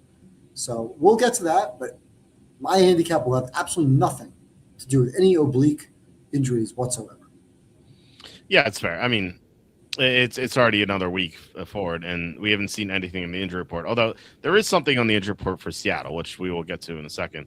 Angry White Man says Broncos Patriots. We both like the Broncos with the points, but the Patriots to win straight up. All right, and you mentioned total cop out on our part, by the way. We like the Pats to win by 3. Oh, great. We win either way. We win the Broncos with the spread. We win the Patriots with the money line. And that's true. We'll tell you. Follow Walter's Twitter feed because we will tell you very quickly what we're doing with that game. Now, absolutely, yeah. I may be stuck in an airport somewhere, and I'm going to go berserk if I am stuck in an airport somewhere. I'm booking flights like right and left to various states now just to make sure if my flight gets canceled back to New York, I'm getting somewhere to America because I don't want to watch a football game. I had to watch the national championship game with half of it was like Spanish announcers. It was hard. Yeah. It was not fun. If you want to bet on FanDuel or DraftKings, don't go to Florida though. So because they they don't allow that. Yeah. But weird monopoly, by the way. Though you can only bet on Hard Rock. It's like okay, why? So I don't understand. You might have to get a Hard Rock account just if you're there. So anyway, let's get to this Rams game. Let's get to the Rams-Bears game. Rams 20, Bears 17. It was 17-10 right before the real final play of regulation. And I'm sitting there with the Rams 3.5 ticket. I'm like, oh, cool. I'm going to win this one. And of course, Caleb Williams drops back in the pocket. He circles back. He goes like he's at the 15-yard line or something, but he drops back to the 35 and he launches his Hail Mary. I don't know what the Rams corner is doing. He just it looked like he was pushed off, but then on replay, it didn't look like he was pushed off. So I don't know what he was doing, but Cole Kmet catches a touchdown. Shout out to Tom, by the way, who had Cole Kmet anytime touchdown in that game at obscene odds. So congrats to him. So the game goes to overtime, and it looks like the Bears are going to win because Caleb is Mr. Clutch, but not when he's tied, apparently, because he threw this horrible interception, which I don't know what he was doing. It was first down, too. It's kind of what it reminded me of. It's not like a similar pass, but a similar decision. that and really actually two things that remind me of the Trevor Lawrence pass on first down of the final drive of the Jacksonville Buffalo game, where like he didn't need to force something crazy over the middle, but he did for some reason. He had a minute left on first down, so it didn't make sense. And then Drek, our friend Carson Drek, no, not Carson Drek. What's his name? I can't remember his name. Carson Drek, yeah. In the Miami Indiana game, where he on first down from the Indiana 41, he throws downfield for some reason into like triple coverage on first down. It's like, okay, it's not fourth down. I understand fourth down. First down, like, what are you doing? So it was a Caleb Williams, I believe it was a first down. He throws into tight coverage, like he tries to thread the needle between two guys, and he's picked. And it's like, why? What are you doing? And so, and then Stafford goes the other way and wins the game. And it was we weren't worried about the Rams defense heading into the game, but they allowed 10 points in regulation. So it was I'd say a fine performance defensively. The special teams, it didn't really factor in. They did hit the field goal at the end. But the offense was the disappointment. Maybe it was the cold weather. Maybe it was the wind. Maybe it was Stafford's finger still. I don't know. But like what really stood out to me was that Stafford was kind of confused by the Bears blitzing. And that's very strange because Stafford is ordinarily one of the best quarterbacks against the blitz. I know that all blitzes aren't created equal, so he couldn't figure these out for some reason. There's like many plays where he was just confused by the blitz and would take sacks or take a loss, have to force the throw. Like the Rams' offense was just stymied by this bad Chicago defense because of the blitzing. But I don't know. I mean, eventually he did figure it out. He led 2 drives late in the game, one in fourth quarter, one in overtime to win the game. So. I guess kudos to him. So if this defense improvement is actually real, then that bodes well because that's been a concern, and their special teams obviously a concern. But we'll see if that plays a factor in Seattle. But so overall, kind of not a great game by the Rams, but they won. What did you take away from this game? Well, let's start with the Rams. So you mentioned the Rams offense, and the Rams offense was not good. And this is now back-to-back weeks where Stafford hasn't been great.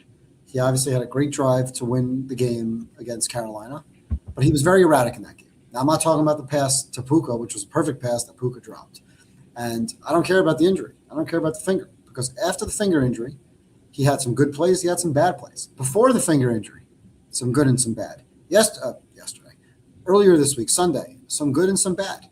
He was not great. There's no question that the weather was a factor. The cold, whether it was the wind, whatever it was definitely a factor because Stafford is not usually below 50% completions. Mm-hmm. And the Rams, I mean, they're not usually a 4.4 yards per play type of offense. Less than 33% on third downs. They were 5 for 16 on third downs. I don't care who you're playing against. This is supposed to be the best team in the league. This is supposed to be the best offense in the league. Both teams have to deal with the weather. And weather is just a factor regardless of what you're going to do. Now, most games, obviously, even outdoors, even with wind, are not played in sub-zero weather. And this game was pretty close to it, if not sub-zero. It was very close, probably single digits on the real feel. And you definitely had weather, the wind as a factor. But their short yardage situation wasn't great again. The yards per play is not good. The third downs were not good. I didn't like the play calling throughout the game. You talk about some of the third down decisions to run the football. I didn't like those. I thought they were very conservative late in that game, which was very, very interesting. Third down, I understand Bears have a timeout. I want to check the down and distance here real quick because I think this was one of the last drives of the game before the touchdown.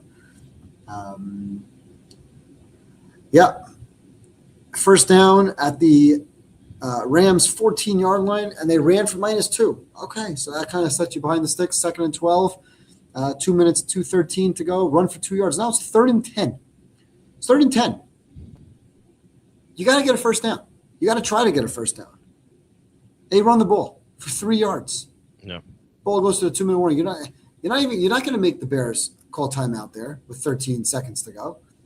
The McVay was content on punting the ball at the 2-minute mark instead of letting his MVP quarterback try to get 10 yards when you have Puka and Devontae on the team. I mean, what do you want? If you're a Bears fan, what do you want them to do? Run the ball for 3 yards or try to pick up a first down?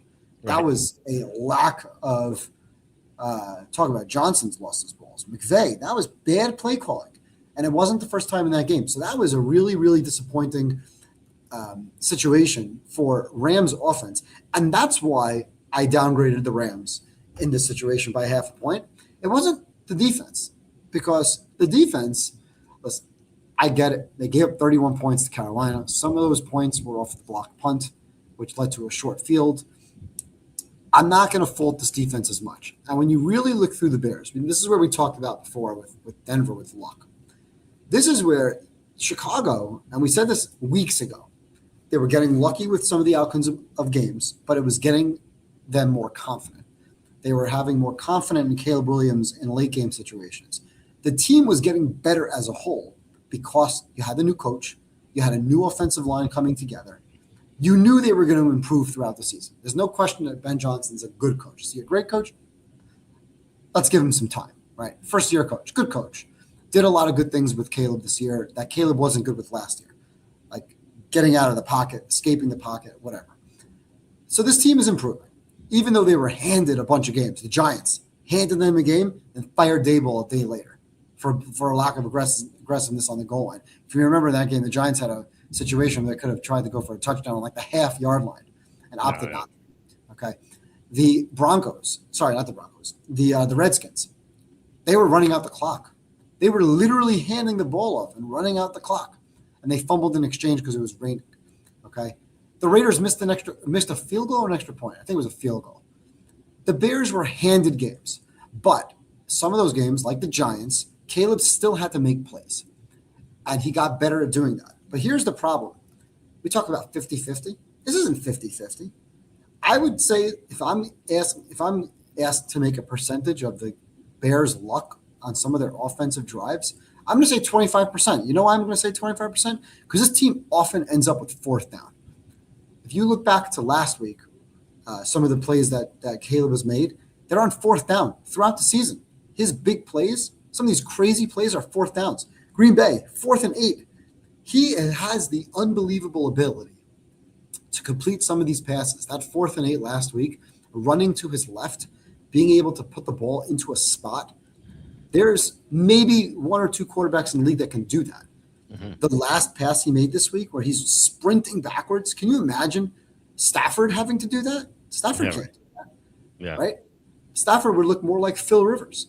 Caleb has the ability to sprint the wrong direction, turn and throw into a spot. That is an incredibly talented player. He's also an incredibly lucky player, because when you look through his drives, let's look at this last week alone. First of all, they were 3 for 6 on fourth downs. You talk about 50-50. But let's go back to it.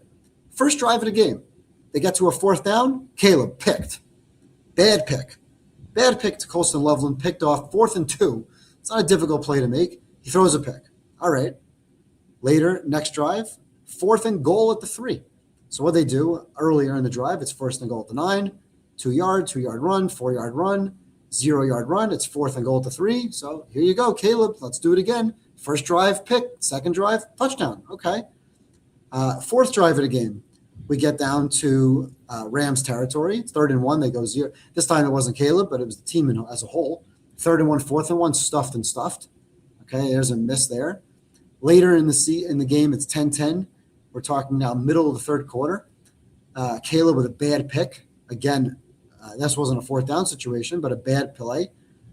Pick that was intended for Luther Burden. So that's a bad play by Caleb. And then, of course, we go down to the fourth quarter where they got stuffed on downs at the goal line. Again, they ran the ball a few times, 1st and goal to 5, 2-yard run, 1-yard run, 0-yard run, pass incomplete. And then you have the last touchdown that's tied the game. So it's like you're watching this team play, and it's not 50-50. They're less than 50%, but is it lucky or is it talent? It's not luck like Denver got luck by bouncing on the ball or getting some calls. Chicago is lucky 1/4 at a time. They either go for on 4th down, don't get it, or they go for 4th down and Caleb throws a pick, or they go for 4th down and they try to run the ball up the middle for nothing. Is Caleb now a top? I've seen people talk, he's the top 5 quarterback. Why? Because he has the ability. Yeah. So did Jamarcus Russell. mean, some guys have the ability to do things that most players can't do. They have great arm strength. They can throw the ball on a rope. Some quarterbacks have great accuracy. Some quarterbacks just know how to play quarterback. Brock Purdy doesn't have the talent that Caleb Williams has, but he's a better quarterback. He knows how to play the position. He can anticipate better. Caleb is much more gifted. He can run around. He's faster. He's got much stronger arms, no question. Brock Purdy looks more like a Chad Pennington. Caleb Williams has great talent, but doesn't know how to play the position. If he throws a pick on that situation or throws the ball out of the end zone, you know what we're thinking? What's wrong with you? Put the ball in play. Right. He was throwing that ball up with a prayer. He's running the wrong way. It's just a stupid play. But he has the ability to make it. Great for him. He's not going to win a Super Bowl that way. He's not going to win big games consistently that way. And next year, they're going to be the team, and we know this. We're not geniuses for saying they're going to be the team everyone talks about regression. Yep. They're not going to go 12-5 next year. They're probably going to win 8 or 9 games. Minnesota's better. Green Bay's better. Detroit's going to be better. And they're going to have a tough schedule. They're going to have a first-place schedule. They're going to play the division. They have tough games in division. They're going to regress. That's just natural progression of these teams. And then you talk about Ben Johnson. How do you not go for 2? This guy has such moxie that in the first Packer game, it's 28-21, and Caleb throws a pick in the end zone. Oh, shocker. Pick in the end zone on 4th down. May have been not a 4th down, but he throws a pick in the end zone to end the game.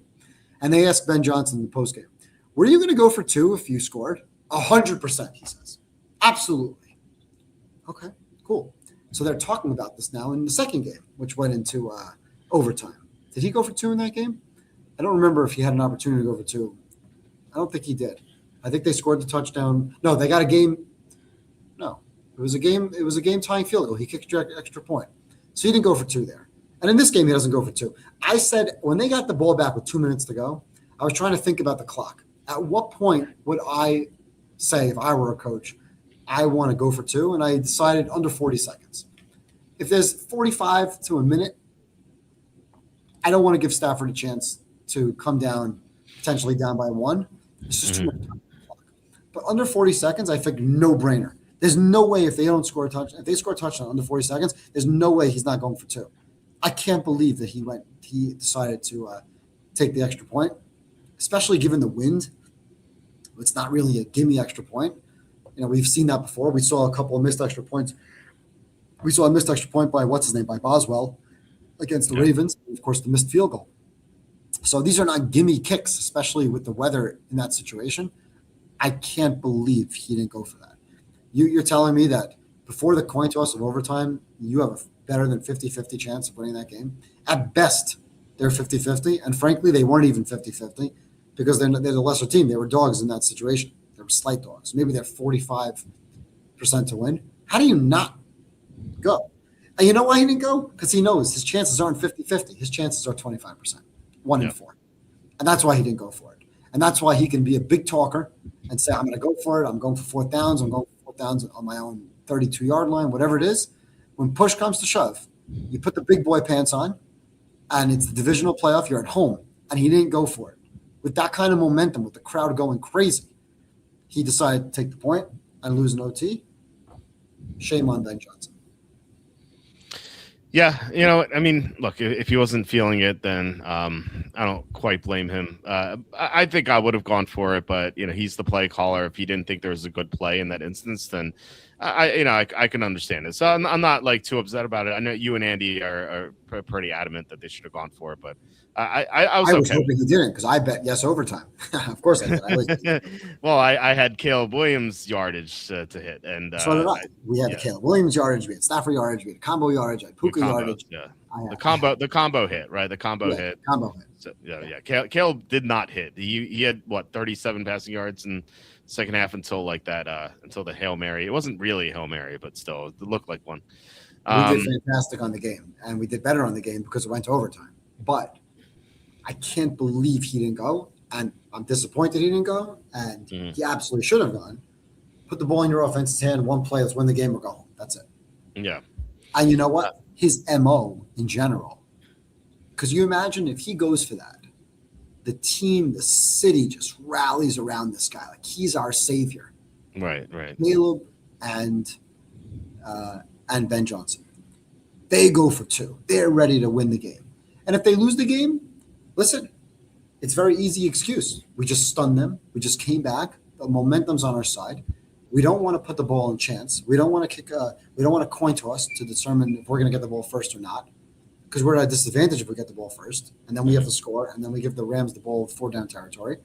So we don't want to put the ball in Chance's hands, in the hands of a coin flip. We have the ball at the 2-yard line. I'm going to trust my offense. And yeah, it's not clean. It's not like they were moving the ball at will and you're scoring on first down or moving the ball on first and second down. Like I said, every drive is coming down to 4th and 2, and they weren't good in the game doing it. So I guess if I'm Ben Johnson, I'm thinking like, shit, I'm 3 for 6 on 4th downs in this game. We just had a play, like a miracle play. I don't want that play to go to waste. Let's go to OT and start over. So I hear the argument, but I'm disappointed. Yeah. And, it's not like the old overtime rules where if you lose a coin toss, you probably lose the game. Both teams have a shot. The Bears had a shot. I mean, that first drive of overtime, ran. Like, I even tweeted, I'm like, yeah, you have the supposed MVP of the league and you run 3 times. Like, that's part of my downgrade on McVay. You're playing scared. I don't know what his logic was in the overtime play calling. It made absolutely no sense. No. But then, of course, Caleb giveth, Caleb taketh. That pass to DJ Moore was a terrible pass. Now, he says, well, DJ Moore didn't kind of finish the route, or he didn't flatten the route up. He was supposed to flatten the route. He didn't. It was miscommunication. Whatever. Blame Pie all you like. You throw a pick just like Josh Allen did. You didn't play well enough to win the game. Yeah. You had a bunch of prayers. Let's call them what they are. He throws the ball up and says a Hail Mary. Okay? That's what it was. It was a Hail Mary. You can't win games like that. So the better team won the game. We have a more compelling championship game because now we get to have a repeat, hopefully, of that unbelievable Thursday night game. And that's the game I'm most excited for. That's the game that if we could have finished that Thursday night game and we got onto our show after I won about 60 units on that game and say, yeah, I'd like to, let's do that one again, right? Why not? I know. That's what really got the ball rolling. Is because that's what got us rolling there. Yeah. Yeah, you won like 80 units on this game the first time, 60, I believe. Who's counting? 60. Yeah, well, it felt like 80, so it was great. How about 3 passes before the field goal? At least try a field goal on 3rd down in case of bad snap. It's a lot of mistakes in that game. Any other game he wouldn't have played scared. The weather was making them both pass terribly, so running made sense. I think that Stafford's passing terribly because he was confused by the blitz. I thought personally, I don't know. That's what I came away thinking. And then so Dom said I tried to twice last week to say there's something fishy about the Bills Broncos. For some reason, you never acknowledged my 2 comments. I just didn't see him. Appreciate the information work you put in. Thanks, Dom. I don't know if anything shady happened in the game. Well, outside of the officiating, I guess. But I guess there were the 3 fumbles as well. But I wouldn't say it was like rigged, though. I believe there are some things that are rigged in pro sports. Obviously, we know the NBA has had multiple things with Tim Donaghy and also the prop stuff recently. But I don't think any shenanigans, betting shenanigans occurred in this game. Like the Bills were the better team, and they just made a lot of mistakes. So, well, I was waiting to text you, which I never got an opportunity because they didn't lose the game. But 3rd and 1, Rams 3rd and 1, overtime, -2 rushing, short yardage situations. Yep, I remember this team. Now, this is the best team you say in the league. I say they're the 2nd best team in the league. Fair enough. I'll tell you this. I'll say it again. The best team this year is not the top 5 team last year. Because we could talk about how the Rams were very close to Philly last year. You know why? Because Philly stinks when they were ahead. And that's why they piled on to the Chiefs in the Super Bowl. The Eagles were up by 2 touchdowns in that game. They were up by 2 touchdowns in the game. Game was over. Yeah. Give the Rams credit. Rams come down, score a 2-point conversion down by 6. The Eagles go to sleep. They're run, punt. And now Stafford looks good. And the game was close. And all of a sudden, it's 3rd down, and they're in Philly territory. But that was as much Philly just going to sleep with a 14-point lead as it was anything else. So let's stop giving the Rams credit like they're the Chiefs, Ravens, Eagles, or Bills or Lions of last year, because they're not. They're not. I mean, it's just they're not. They're terrible in short yardage. They're terrible in special teams, and there's a bunch of things right now that are flawed. And the play calling is one of them. The short yardage is one of them. Maybe Stafford's finger is one of them. But at the end of the day, we get a game here where I'll tell you what my power rating was. Pretty much the same thing it was last time they played. I thought the Rams would be either pick 'em or maybe -1 because I think the Rams are the better team. And I give Seattle 2 points for home field. But I have the Rams as the better team in this game. And I said last time they played, I liked the Rams in the first game. They won by 2, despite being it was -3. Seattle was -3 in turnovers, I believe. A bunch of picks. And they fought and they got the ball back at like the 2-yard line late and had a chance to win the game. And maybe the Rams went to sleep because the game was 21-9 at some point. Maybe the Rams kind of took their foot off the gas. Mm-hmm. And I said, I like Seattle in the second game. I'm like, no, you like the Rams. I'm like, I agree the Rams should be favored. The Rams are better. But I like Seattle in the revenge spot. And I was wrong. The Rams dominated the game. The Rams were up big. If not for a punt return for a touchdown, okay. Bad special teams. We're seeing a theme here. We're constantly. Seattle, good special teams. Rams, bad special teams, whether it's punt, kickoff, return, field goal, whatever. So that happened. And, of course, the crazy 2-point conversion play. So you were right. The Rams should have won that game. Fluky things happened that made that game close and tied. But, and I said at the time, I liked Seattle. Lucky, got it right. Should have gotten it wrong. But when they play in the championship game, or if they play again later, I like the Rams. And now, all of a sudden, Seattle's 2.5-point favorites? How? Yeah. When did Seattle now become the better team? We know the flaws. We just mentioned the flaws about the Rams. But now, all of a sudden, because of all that, because Seattle, in the last 3 weeks, Seattle's played 2 games. They played the Niners. They shut down the Niner offense without Trent Williams, with missing players. And they didn't score well. They didn't move the ball well offensively against a mediocre, at best, banged-up defense. And now, all of a sudden, Seattle, because they're at home, because they won 41-6, is now all of a sudden better than the Rams. How does that make any sense at all? Why are they favored by 2.5 points in this game? Because they scored 41 points, and everyone loves that. They're like, 41 points. They won 41-6. They must be the best team ever. I think that's the mentality there that you see a line move, because the advanced line was 1.5. So this moved up a point. I was hoping it would go to 3. Why were they favored? Right. Would you have them favored in this game? Well, I mean, if you're giving 2 points to Seattle at home, I give 1.5. I think the Rams are a little bit better, like a half point better. So I would say line should be Seattle -1. Or maybe if you can talk me into pick them as well. In Seattle, this were neutral site. I think Rams -2, 2.5 or so, and then in LA 3.5, maybe 3. I don't know if you go to 3.5, but I only give the Rams for home field. On the playoffs, I'd probably make it 1.5. Yeah. So I would say if this game were in LA, I would make Rams -2.5, maybe -3. Mm-hmm. But in Seattle, I'm thinking pick 'em at best. Yeah. Pick 'em. Yeah, Seattle -1, pick 'em. Yeah. Dom says $2. Thank you, Dom, for the $2 super chat. He says Edville hates Buffalo and anyone but the Cheatriots. Well, they love Mahomes too. They love the Chiefs, of course. If you've seen all the conspiracy theories of the Chiefs, so maybe they just love Taylor Swift and having her at the games. But maybe Sean Payton made a deal with the league. My dad is convinced that Sean Payton's in the mafia. Like, he was yelling, "This guy's in the mafia, I know it." So he refused to bet the game beforehand. And my dad, that's like every game. He's like, I'm not touching the Broncos. Sean Payton's in the mafia. He even said it before the game. So maybe he's on to something there. That maybe you're on to something too, Dom. So thank you for the $2 super chat. Anyway, I think they love Taylor Swift. Let's say that they wanted her at all the games. But now that there's Taylor Swift fatigue and no one really likes her anymore, or at least not football fans don't like her anymore, then that's why they can lay off that. So anyway, so as far as this game's concerned, I think these teams are very close. You said pick 'em. I think Seattle -1's okay. I think 2.5 is too high. Now, a lot of games don't land on 1 or 2. It's like a small percentage, but it's still like a small percentage here and there. Like if you want to talk like 4% or something, what's the difference between hitting 50% of your bets and 54% of your bets? Like it's a huge difference long term. So obviously you're going to take anything you can get. And I was really hoping for a +3.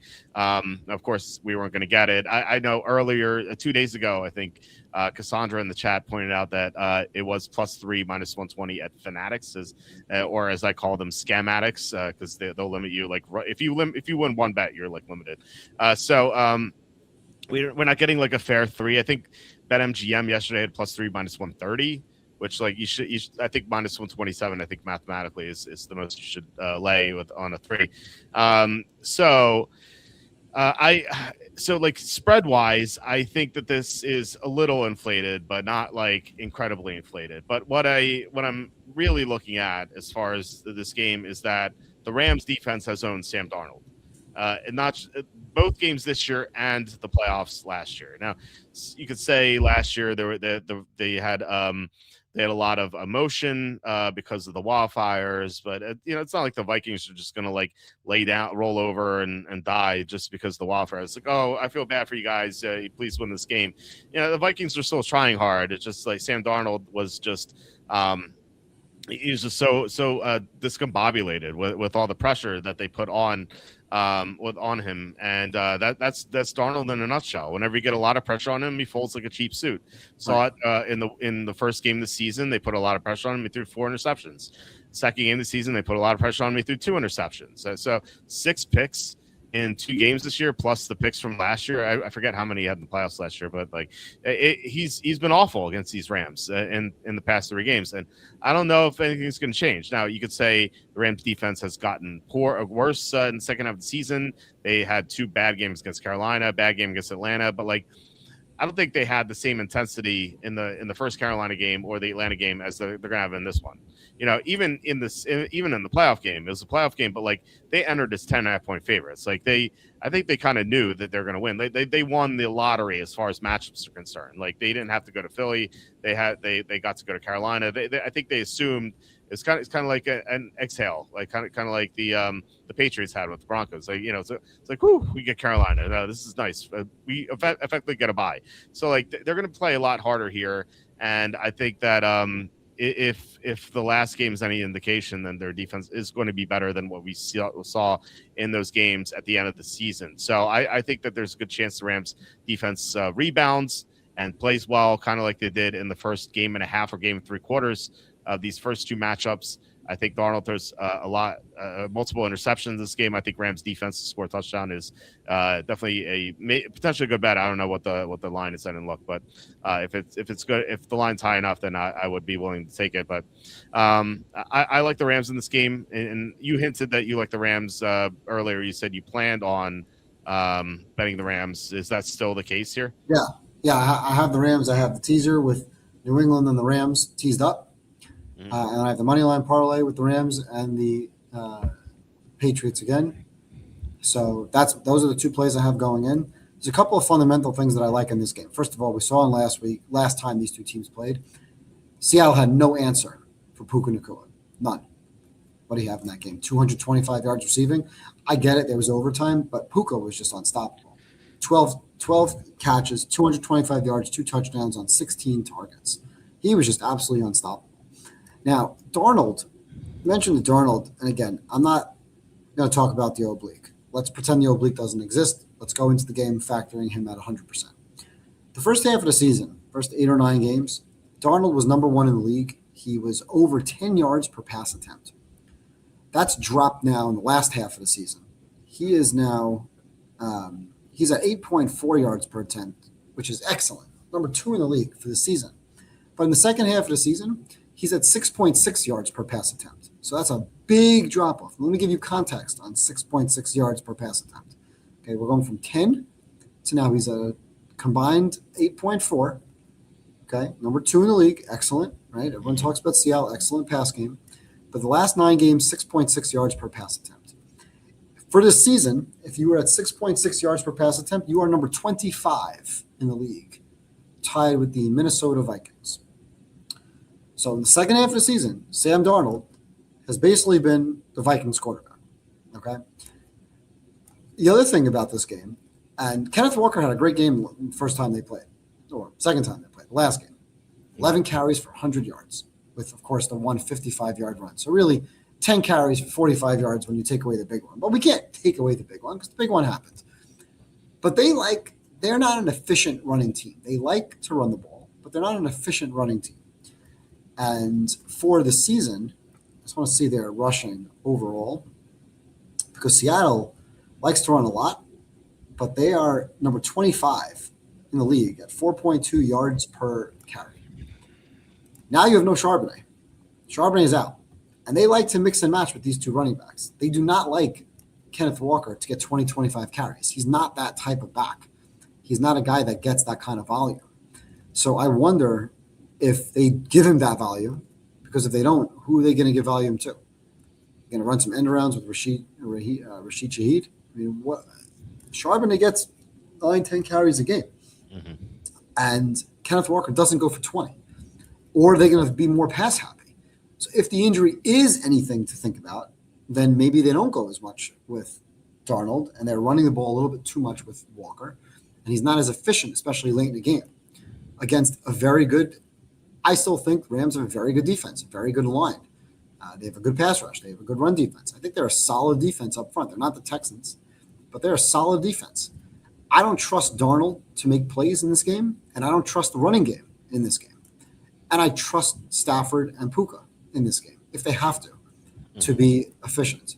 Where I worry about the Rams is what I've said all along. Their special teams is a joke, probably the worst in the league. That has cost them numerous games, including the Seattle game. How they lose the Seattle game? Punt return for a touchdown and a fluky 2-point conversion. Special teams. That's it. That's the answer right there to why they lost that game.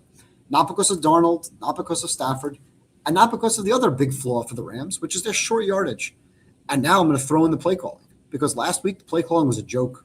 We talked about before the 2-minute warning, with them literally opting to give the ball back. They made a decision on 3rd and 10 that we're going to be giving you the ball back at the 2-minute warning with 1 timeout. That was the decision. No other decision was made. We're either running the ball or we're trying to get the first down. You cannot tell me that the goal of that play on 3rd and 10 was to get a first down, because they opted to run the ball. That was not the goal of the play. The goal of the play was to get to the 2-minute warning, and then maybe a miracle happens. Otherwise, you let your quarterback throw. And in overtime, on 3rd and 1, they ran the ball right up the middle for -2, which has happened so many times this year. And if these things happen, if they lose the special teams battle in this game, which is usually not even a third of the game, what is it, a sixth of the game, an eighth of the game? But there, you talk about variance. There's 5 plays in a game that really matter. And if one of those plays is a special teams play, that's a turnover. That's a turnover, basically. So you can't handicap for it, but this is a team that consistently has problems with special teams. And they consistently have problems in short yardage situations. So the weather will be much better. It's not going to be 0 degrees in Seattle. Stafford's another week removed from whatever finger injury or whatever finger excuse he wants to make or others want to make for him. I won't use any injuries for obliques or fingers. I believe that Stafford to Puka will be fine. I believe their defense will get to Darnold and pressure him, maybe turn him over a couple of times. And if the Rams win the turnover battle in this game, I believe the Rams will win this game. And I don't think it's a 3-point game. I think this is more of like a 6, 7, 10-point game. 27-20, 30-23, 30-24. I think the Rams are going to be able to score. And I think they come out early and score. And I don't believe Seattle is anywhere as good, nearly as good, as what people have made them out to be the last 2 weeks against a very mediocre Niners team. So you can't compare the Niners to the Rams. The Rams are a much better team this year. Seattle, they haven't been that impressive throughout the season. They've been good. I'm still not a believer in Darnold. I know their defense has been great, but I don't think their defense can contain Stafford and Puka. We've seen it a couple of times already. So that's where I like in this game. I like the Rams to win. I like the Rams to win relatively comfortably. I think it'll be a comfortable 1-score to 10-point game. So that's not a blowout. I'm not predicting this game being 34-10 or 27-13. I don't think that at all. But I think the Rams will have a lead, maybe like 24-10, and kind of be comfortably in control of the game for most of the game, starting early. So I like the Rams on the teaser. I played the teaser at plus, what did I get? +8, plus 7.5. Plus, yeah, I forget what I have exactly. But I have the Pats and the Rams on the teaser. I have the Pats and the Rams on the money line. And then we'll throw all that out the window because once the game starts, we got to play the situation. If the Rams are behind, we're playing Stafford passing yards, Puka receiving yards. Yeah. If the Seahawks are behind and Darnold looks like he's throwing and they're going to have to throw the ball, we're going to look towards Darnold passing yards and JSN receiving yards. And by the way, we're still going to play Stafford passing yards and Puka receiving yards either way in the second half because if the Rams are ahead, they're going to keep throwing the ball. I think they will. I'd like to think they will. They haven't done it. They didn't do it last week, but I think they'll do it this week because they did it in the last game against this team. And if Seattle's ahead late, maybe we'll play some Kenneth Walker rushing because there's nobody else that's getting the ball. So we don't have to worry about him sharing carries anymore. His number will be slightly inflated, but he can break one play 55 yards. That's a bunch of ladders right there. So that's where we're going to look to play this game. We're going to be looking middle of the game, Stafford and Puka. On the receiving, I'm not interested in Higbee and Parkinson and Devontae, none of that. There's too many Rams tight ends. They have like 5 million of them. Too many players. There's too much variance. Yeah. I'm interested in Puka Nacua, Stafford, yards. If Seattle's down, I'm interested in Stafford and Puka again with Darnold and JSN. Or Darnold, maybe not JSN, we'll see. But definitely yards. I want yards if teams are behind. I want game situation to dictate pace and tempo. I don't want these bets early in the game, in the first quarter when nothing happens. And I said to you two last week in a game that was 10-10 with the Rams and the Bears, it's nothing to bet when it's 10-10. There's nobody really kind of getting ahead. There's no urgency. It's almost like a continuous feeling out process to wait for somebody to be behind. So in a tie game with that kind of cold, there was just not much for us to play. Yeah. So that's what I'm looking for in this game. I'm looking for Stafford and Puka late. If Seattle's behind, throw me some Darnold yards. The other game, it's Drake May or nothing. And then we'll see how Stidham looks for potential, live in-game spread, team total, whatever. Yeah. But for me this week, it's about Rams, who are the second best team in the league, in my opinion, against the Patriots. And hopefully that Super Bowl is not as bad as the last time the Rams played the Patriots. It was 13-3. And if it's Seattle and the Patriots, well, hopefully that game is just as good as Russell Wilson throwing a pick on the last play because they didn't want to give to Marshawn Lynch. No, that's gonna be like 13-10. You know it. It's I don't root for the Pats in general. I definitely don't root for Seattle. I don't like the Rams. I don't have anyone to root for. So right now, for me, unfortunately, I'm rooting for good games. And I'm rooting for situations that we can take advantage of from a prop perspective. But I'd like to see some good football. I don't anticipate seeing a good game in the first game. And hopefully the second game will be great. Let's hope so. Yeah, I mean, I've been on the Rams, so I am rooting for them. Any merit to Rams defensive touchdown 9-1? Do you like that at all? Maybe. It's a good number. I'll think about that. Yeah. So it sounds like you like this game a lot more from a betting perspective than the first one. I am much more confident, and it's weird because the spread doesn't dictate it. If you say who's going to win this game, the Rams are going to win this game. Will Denver pull some miracle? Yeah, I don't trust Drake May, so maybe Stidham is okay.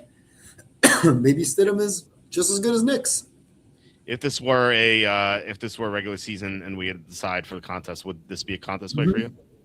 Okay. As a dog, and I'm getting 2.5 points. Absolutely. Yeah. Evan's score prediction. Yeah. I kind of throw out a bunch of scores somewhere in that. I'll go 30-24. Okay, we're close. I said 27-20, 30-23, 30. I'll go 30-24.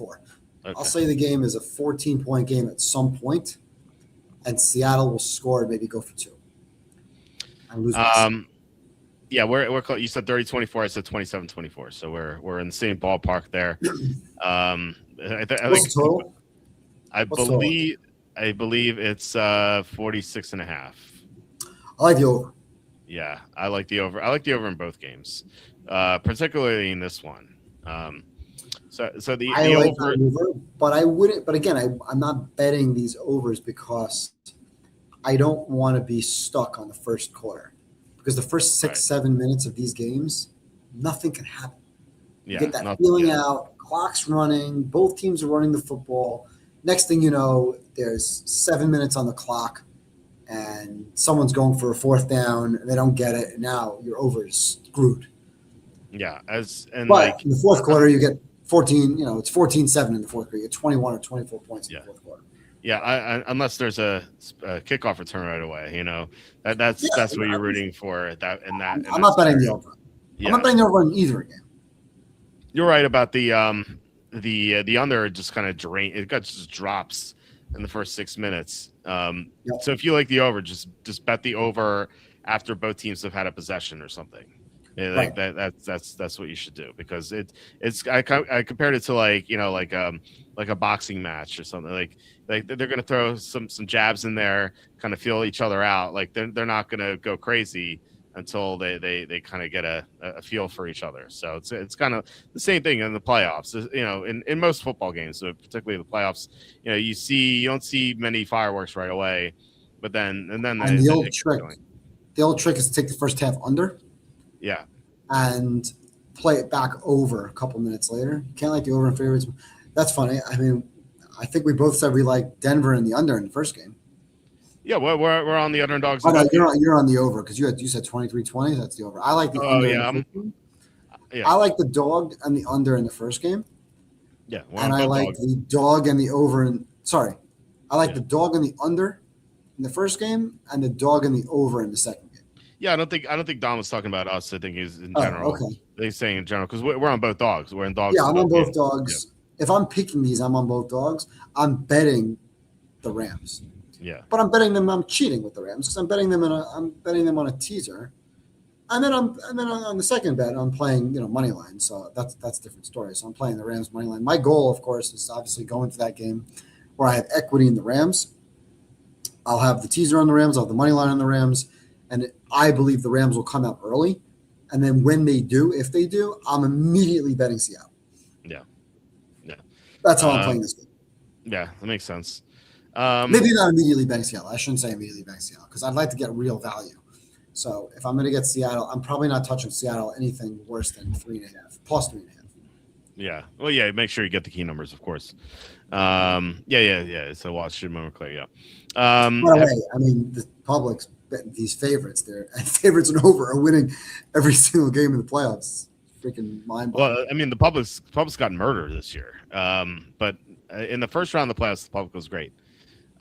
Second round, not so much because they had Buffalo, which lost. They had and they had the Niners, which lost. And in the second day, I don't think they were heavy on either Patriots or Texans. No, actually, I think they like the Texans too. I think Rams Bears was pretty even. So yeah, the public did really well first round, but terribly second round. But they've gotten massacred the entire season. The public, so it's a very weird season. I mean, the public usually loses, but not by this sort of rate. So, have you seen the hypothetical lines for the Super Bowl? I have not. Okay, do you want to guess what they are, and then you could see how close they are? Do I want to guess what they are? Sure. Let's see. Let's start with the Rams. Start with the Patriots. So Rams, Patriots, Okay. and Seahawks. Rams, Patriots. You want to tell you what my line would be, or guess what I think the books are going to do? Guess I'll what give the you- line. Yeah, give both. Or yeah, both. I'll give you my line first. So Rams, Patriots, neutral field. Rams are a little closer, of course, but they don't really have any fans. I would make the Rams a 1.5 point power rating favorite, but given that they would be winning in Seattle, I think it would be more impressive than the Pats beating Stidham. So I'd probably upgrade them a tad. I would make the Rams minus 2.5, and I think the books have it higher. I would say the Rams have the Pats. I would say Rams are at least minus 3. Okay. What about Seahawks, Patriots? Seahawks, Patriots, I would have much closer. I have them a 0.5 point difference. I would make Seahawks minus 1, and I would think that the books also make that game Seahawks minus 3. Okay. Now, what about the Broncos? Rams, Broncos, Seahawks, Broncos. Jeez, Rams, Broncos. All right, so let's see. I have the Broncos now at -1.5, which means I have the Rams 8 points better. Eights become 7. So I would make Rams minus. Well, it really depends. Let's assume the Broncos lose by exactly what the spread is, like somewhere between 3, 4, 6 points, right? Because obviously, if they get blown out, that line's going to be Well, change. the Broncos win. You mean the Broncos win? Yeah. Oh, of course. Right. Oh, you're right. So if the Broncos win outright, that power rating gets a little better. Let's say they become a 0. I would say if the Rams win close, like not one of those crazy blowouts, but if the Rams win a close game, 27-24, like you have it, I would say the Rams come -7. Okay.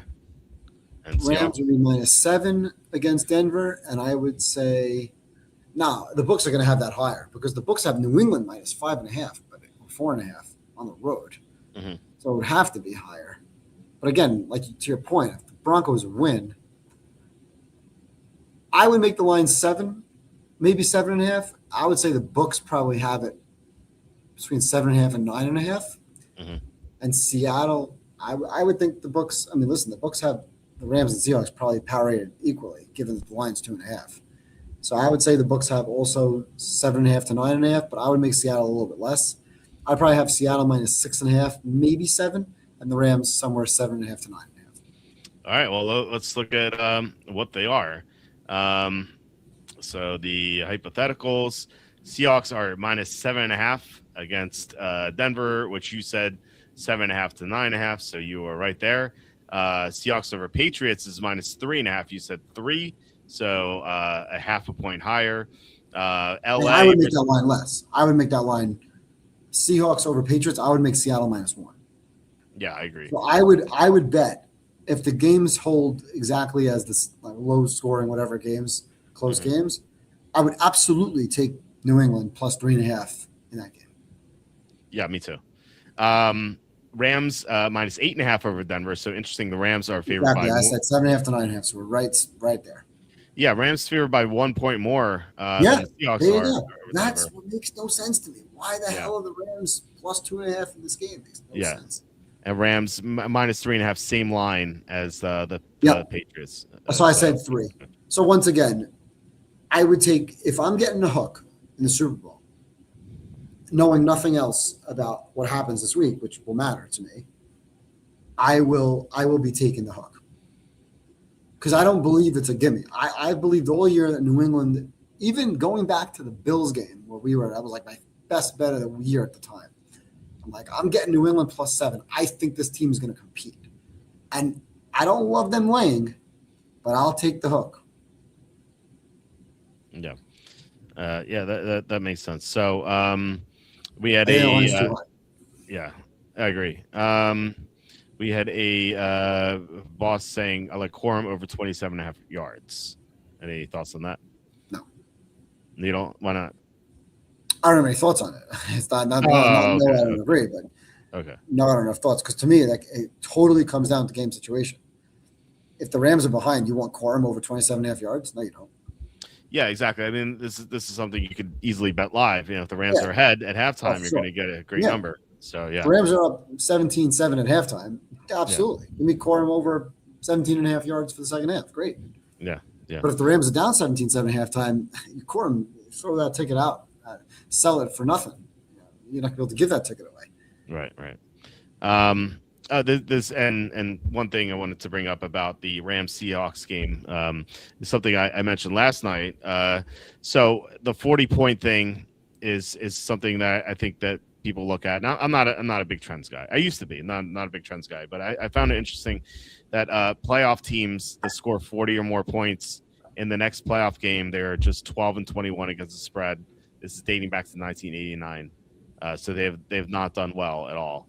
And so so it kind of that strengthens our Rams. Not that it's it's a big factor for me at all, but it just goes to show that these I think either one of two things happens. One, either the line moves up and you're getting a worse line, which is why these teams aren't covering very often, or the team might be just like full of itself and just thinks that they're going to win easily. So I think it's the overreaction of the public.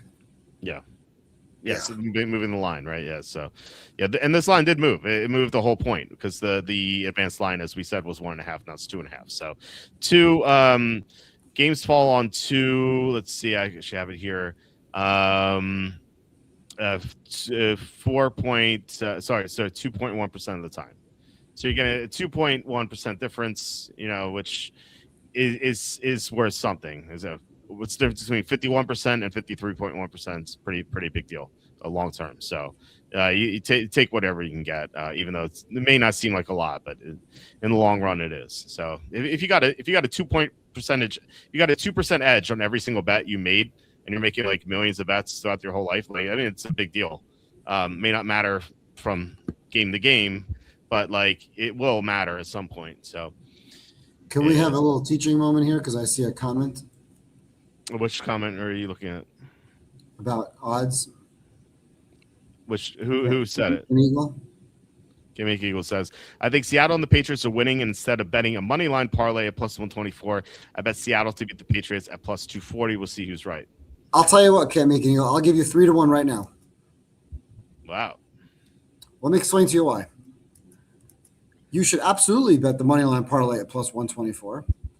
And then I give you a little secret. You can take their winnings and your risk, and you can bet it and lay minus 178. You know why? Because you're going to get plus 349.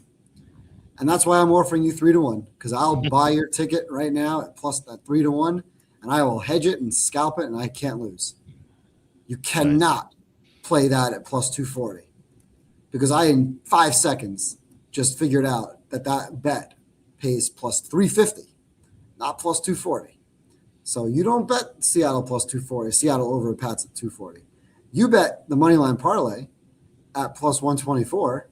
You then win 100 wins 124. So you take your 224 and you risk it at minus 178. And that 178 pays 125. And now your 100 becomes 349 instead of 240. Wow, there you go. It's actually, I'm a little off because you're taking the risk. It's a little bit better. It's not that much better. It's a little better. You're getting it's slightly better at your plus 2 because you're getting a little bit more on your bet by betting it and then progressively rolling it over. And you may win the bet, and then you may see that, hey, Darnold's really hurt, so Seattle wins the game, but Darnold's not playing or Darnold's hampered, and you're like, I don't want to bet this anymore. And you buy right out. Mm-hmm. So you're much better off rolling it over week by week than you are taking a futures. Okay. All right. Well, there you go. So, I mean, that definitely makes a lot of sense. So, you always play these. Remember, if books are giving you futures, especially a week away, right, they're always cheating you on the odds. Yeah. Futures. Because if they're not cheating you on the odds, what are they doing? They're giving you a gift. Right. Yeah, futures the beginning of season is one thing. The futures right now doesn't, it's not. They're scalping you like 10-20% right off. Yeah. Yeah, you're not going to get a good deal. Interesting. I believe you touched on the trend last night. Need to rethink the winner of the Seahawks Rams. Hard to ignore. Damn, Evan, that was quick math. LOL. Yeah, it was. That's pretty good. So, what would you say with 224? I mean, I could just put it in here. 224 wins, 125. So, you end up with about 350. Yeah. So 349, 84. Yeah. So you're getting almost plus 350 there. So probably 90+% of the time the rollover pays more. Yeah. Usually we had that question. I forget who. I think it was Patrick who asked it because he wanted to bet Indiana to win the national championship before the semifinals, and I told him, I forget who was on the show, but I told him to just bet Indiana money line both times, just keep rolling it over, and actually ended up being like a little bit better than it's usually a little bit better, and this is much more prevalent. This is much more prevalent when it comes to like NCAA, Final Four, college basketball tournament, But at some point, it's something for the NFL too. When you're thinking about futures or things like that, it's very easy to calculate what the odds should be. Yeah. Or not even what they should be, but what they would be. I forget what they should be. Should be is possible. But what they would be is a little bit different. Yeah. You guys like any props staying away? We like live props, as We like Evan pointed out. Usually, if you get the quarterback who's winning at halftime, you're going to get a great number. Like if you, and Evan pointed this out before, if you look at like the quarterback passing yards of the quarterback who's winning, like with 2 minutes left in the second quarter, and just wait 2 minutes and wait till halftime, that number plummets. It goes way down if that quarterback's winning. And so if you're confident that quarterback's going to keep throwing, if it's like 28-0, then no, don't do it. But like if it's like a 10-point game, 7-point game, even 13, if it's less than 2 touchdowns, you can bet the over and the quarterback is winning, you're going to get a great line. And if that game flips, if the losing team starts winning and that quarterback's behind, they're going to throw for a lot, and that ladder is going to go insane. That's happened to us multiple times in the past 5 weeks. And this is not rocket science. This is just logic. Walt, you just nailed it. First of all, the game could flip. The team behind could take the lead, and then you're in business. Or the team could keep being aggressive, in which case you're still in business. So at some point, exactly. Yeah. At some point, you look at last year's Super Bowl as a great example. Hurts kept throwing the ball, and his yards props were a joke. They were a joke. There was nothing there. He was scheduled to throw for nothing the rest of the game in the fourth quarter. He had a touchdown pass to Devontae Smith late. It's like 60 yards. You know how many ladders I hit in that? It was insane. Yeah. You have to wait, though. You can, and this is why we talk about this pregame. It's like, what are we looking for? Here, it's very simple. We're looking for Stafford and Puka. We're looking, if Darnold's behind, for Darnold. We're looking for Stafford either way. I'm going to bet Stafford's yards either way at halftime. The question is, how good is it? Where do we go on the ladder? Because if he's at 125 yards, throw out a number, and they're up 17-7, we're probably not laddering 125 to like 350. It's probably unlikely he gets the 225 yards in the second half. It's a crazy number, unless he's behind. But what we're going to take at 120, because what's his line for the game? 268, something like that, right? 253. 253. All right, so 125 is a perfect number. So in the second half, if they're up 17-7, his line is going to be somewhere around 115, slightly less than what it would have been, right? Like between 115 and 125. So we'll play Stafford to get to 250. We'll probably play Stafford to get to 275, and we'll probably play to 300. Probably not going to go much more than that. I think what we want to do there is, okay, now we want to combo the two quarterbacks together. Let's say Darnold's at 90 yards passing. Yeah. So now we're at 230, 215. So we want a combo to get to 500. Combo 550. Combo 600, a little out there. That 600 is going to play 15-1, 12-1. That combo at 500 is going to be better than even money because the two of them combined, their line's not going to be 285. It's going to be somewhere around 225, right? Something in that ballpark, the 125 and the 100. So thereabout. Obviously got to be careful with the oblique because if the guy literally doesn't play, what are you betting on? And that's why I like the combo as well. It kind of gives you a chance to get at the yards, but not caring who has the ball. So the situation of a team that's running the ball and running out clock, you got a problem. But then, hey, you see the late third quarter, you see the Rams still up by multiple scores, and who's getting the ball? Blake Corum. Blake Corum's rush yards, 27.5. You know what it is in the fourth quarter? 9.5, right? 7.5. Yeah. Divided by the quarter. Blake Corum's, if he's 27.5 now, he's 7.5 in the fourth quarter. I would much rather play Blake Corum over 7.5 in the fourth quarter than 27.5 for the game. There's no question about it. And you know what else I'm going to do in his 7.5 yards? I'm going to play over 20. Let's say he's at 13 yards and his number is 7.5 more. I'm going to play 30 plus, 40 plus, and 50 plus because all it takes is that one run to break.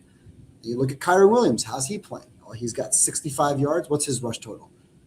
Probably 70, 65, 70, somewhere in that ballpark. Yeah, we're going to look at it right now, and it's 53.5. How much? 53.5. 53.5. All right. So Kyron Williams is looking at around 12 to 15 per quarter. So if Kyron Williams has got 40 yards rushing going into the fourth quarter and they're up by 2 scores, Kyron Williams might get a bunch of carries. So we're going to play Kyron Williams to get over 12.5 yards. We're going to play the ladder at 60, right? That's basically 20 yards, 60. We're going to play the ladder at 70 and maybe 80. So it's situational, but there's so much that we can do. And what we all want a good game. We all want 2 good teams playing a good game.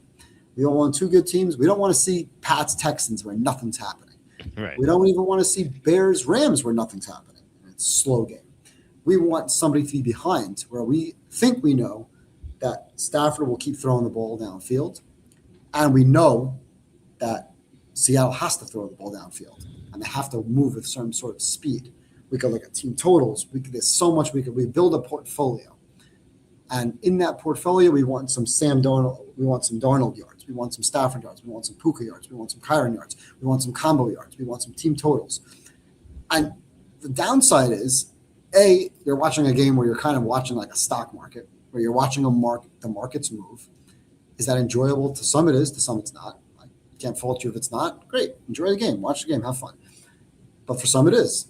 And we watch the stock market. We watch the market. We watch the live markets move. We watch the situation move. And we hope that the game becomes a great game. And we enjoy a good football game. And then maybe this game will go to overtime. A lot of games go to overtime in the playoffs. Just the way it goes. Teams are playing for overtime. They're afraid to go for 2. They're playing for that situation. You put some overtime in your pocket. You don't do it now. Don't do it pregame. It makes no sense. Play it plus 850 when the game's a 4-point game late, or a 3-point game, or a 7-point game, whatever the case may be. So you put that in your pocket. You put some OT portfolio in your portfolio. You put some Seattle come back in your portfolio. You put some Rams team total over in your portfolio. You start building this portfolio where you're kind of mitigating your risk across the board, but you got to lay out some money. So you got to bankroll management. You got to understand what your risk appetite is, because you might go into a game where you're throwing bets around. You got to be disciplined. You got to write them down. Make sure you know what you're doing. Don't just throw wildly. Before you know it, you're in for 10 units. Walt talks about his game of the month, 8 units. Game of the week, 5 units. Heck, I go into these games knowing that I'm going to build a fourth quarter or second half portfolio with 20 to 30 units in them. And the goal is not to win 20 units in a game. The goal is to win 50%. But I'm getting odds. So I'm winning almost every game. And there's a game you lose. I lost Miami game the other night. I lost 2 units. I bet Miami to come back and win. I bet overtime. Nothing happened. Okay, turn the game off. Go. I went straight down to the casino here where I am. So, you got to be disciplined. But situationally, you can have a strategy going into the game, hope for a good game, bet it right, bet it accordingly, manage your bankroll accordingly, because you want to go in and build that portfolio. And as you start hitting things and as you start getting closer to winning, you can press it like a craps table. Yeah. Press the yards, press the ladders, and play it with the single units. If your unit if you want to mitigate your risk, play a lower unit. But don't play $100 on one bet and $10 on the other bet. That doesn't make any sense. If your bankroll is $200 for the game, good. Bet $20 a prop. If your bankroll is $1,000 a game, you bet $100 a prop or $50 a prop. If your bankroll is $3,000 a game, again, just do it where it makes sense for your bankroll management. Mitigate your risk. Be disciplined and play the situation of the game, because that's where you as a player have an advantage, where the odds and the bets and the lines are set pregame and only change generally based on how much time is remaining. And the algorithm is not smart enough to know exactly what the situation is. You are watching the game, you are. So you have a major, major edge late in games and that's why when you sit at the win in May and you go to the table and you go to the desk and say, hey, you guys have live player props? They look at you like, no, we don't have any right to manage that. That's nuts. Well, that's why. That's why you can't go play live player props in the Win or at Circa or at the Westgate, because they know that you have a major edge. FanDuel, they're just looking for people to take same game parlays and parlays pregame, and they're excited to promote the guy who bets $10 to win 10,000. And the guy like me who bets 100 or 200 or 300 gets limited to $30 or $20 or 46 or $1.30 on DraftKings, whatever the crap is. And if nothing's happening in the game, yeah, you could take a live team total under, team total, not a game under, or just don't bet anything. There's Well, nothing. we took Stroud under in the Houston game. The Houston. Well, that's Patriots because we game. thought he was going to get benched. Yeah, that's true. But if there's And nothing yeah, happening, hey, don't bet the game. Live well, to fight remember another day.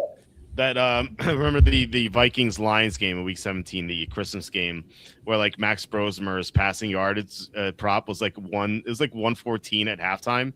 And I remember texting him like, there's no way this gets to 114, right? Like there's like 0% chance.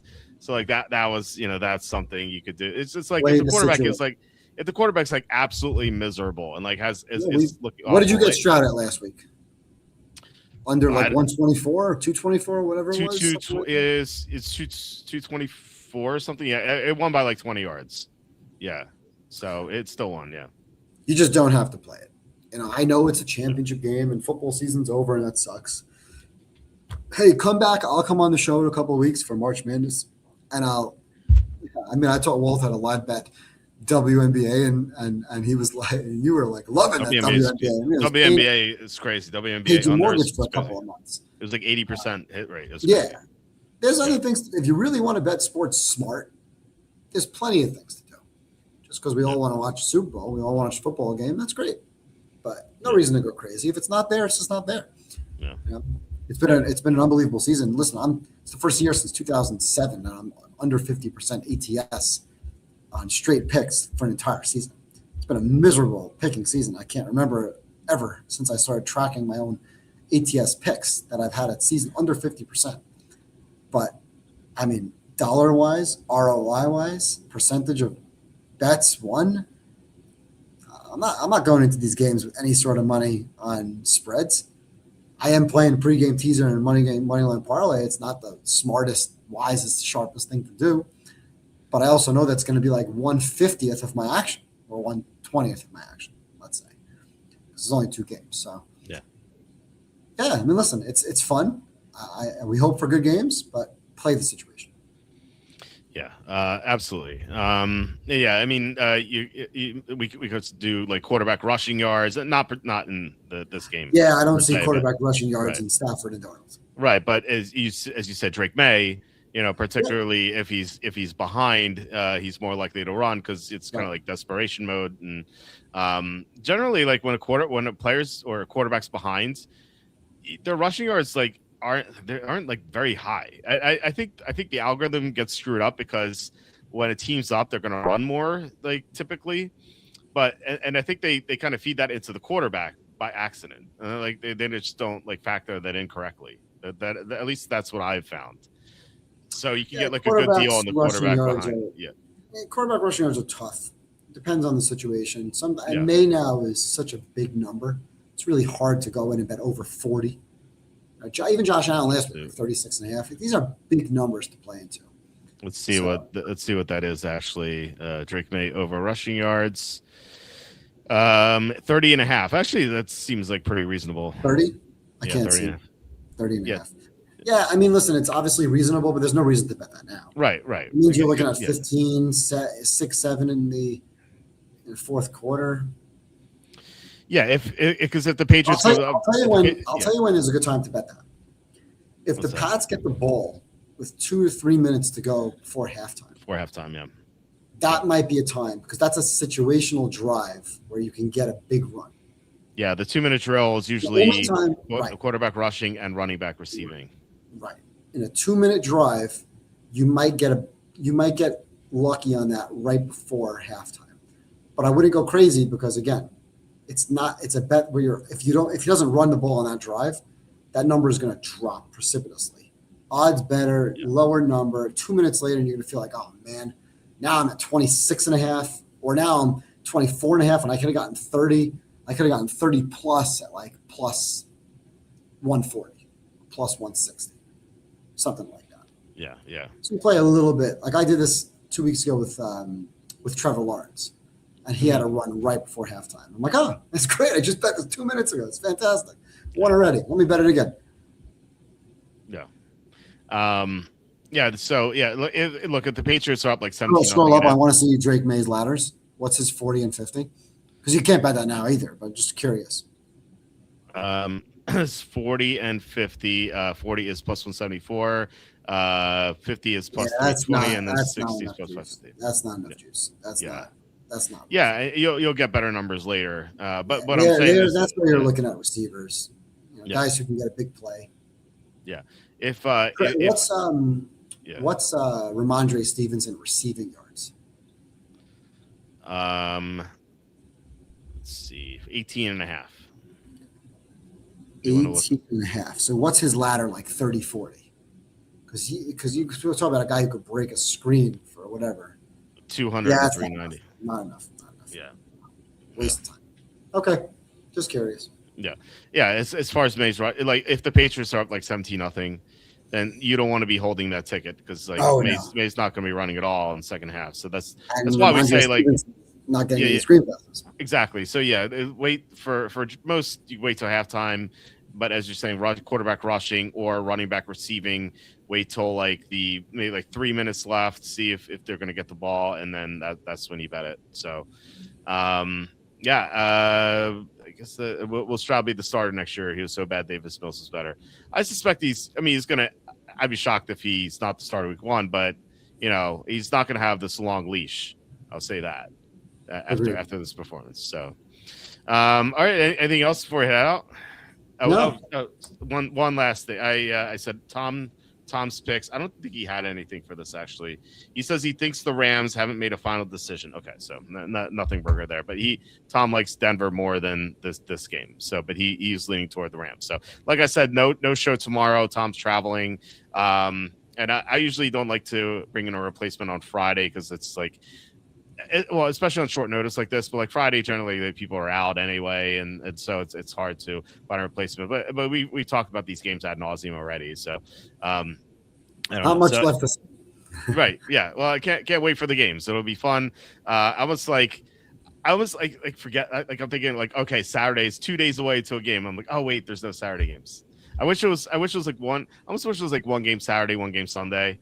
But I do, but I do like the whole game Sunday, the whole day of Sunday football. So it's I don't know. I could take it either way, I guess. No, I definitely like the games better on Sunday. Both. Yeah, okay. I don't want to have one game on Saturday, one game on Sunday. Let's go back to back, old fashioned way. There's nothing wrong with that. That's fair. Yeah, it's fine. It's just like Saturday of nothing. Yeah, Saturday like nothing to do though. That's what I mean. Did you see the schedule for next year? Everything is so late because Labor Day is so late. I did not see the schedule is on Valentine's Day next year. Oh, I saw people complaining about that. That it was going to cause divorces, which I've conspiracy that Roger Goodell wants as many divorces as possible because single men are more likely to watch more games than married men. So I think maybe not us, but the general average guy is going to watch more football. So I think Roger Goodell is anti-family. That's my conspiracy, but I think I'm right. So all right, that's it. Thank you guys for watching and commenting. Really appreciate it. Thank you, especially to Dom for the $2 super chat. Really appreciate it. Sorry I didn't see your posts the week before, but I mean, I think the fact that Denver only had one penalty and there's a weird pass interception and the non-pass interference call, maybe just maybe. And then my dad was like super convinced about it. So you guys could be onto something with the conspiracy there. But hopefully we have a great betting Sunday. We hit all of our bets. We hit all of our ladders, and we have another plus 60 units on Rams Seahawks. So it'd be fantastic. And then we'll talk about it. We'll talk about the next week. Well, we'll be back next week. Usual schedule, even though there are no games next week, unless you want to count the Senior Bowl, which I do not. But anyway, so thank you. Please hit like, subscribe, comment below, share this video. Visit walterfootball.com for tons of content. We actually update our homepage. So looks a little different. I think it's a good look. And Charlie's mock draft will be updated by the morning. So of course, Charlie's the most accurate mock drafter in the world, so just get to see what he's predicting. And of course, it's 3 months away until the draft, but it's always fun to see what Charlie has. So, all right, guys, have a great night, and I will talk to you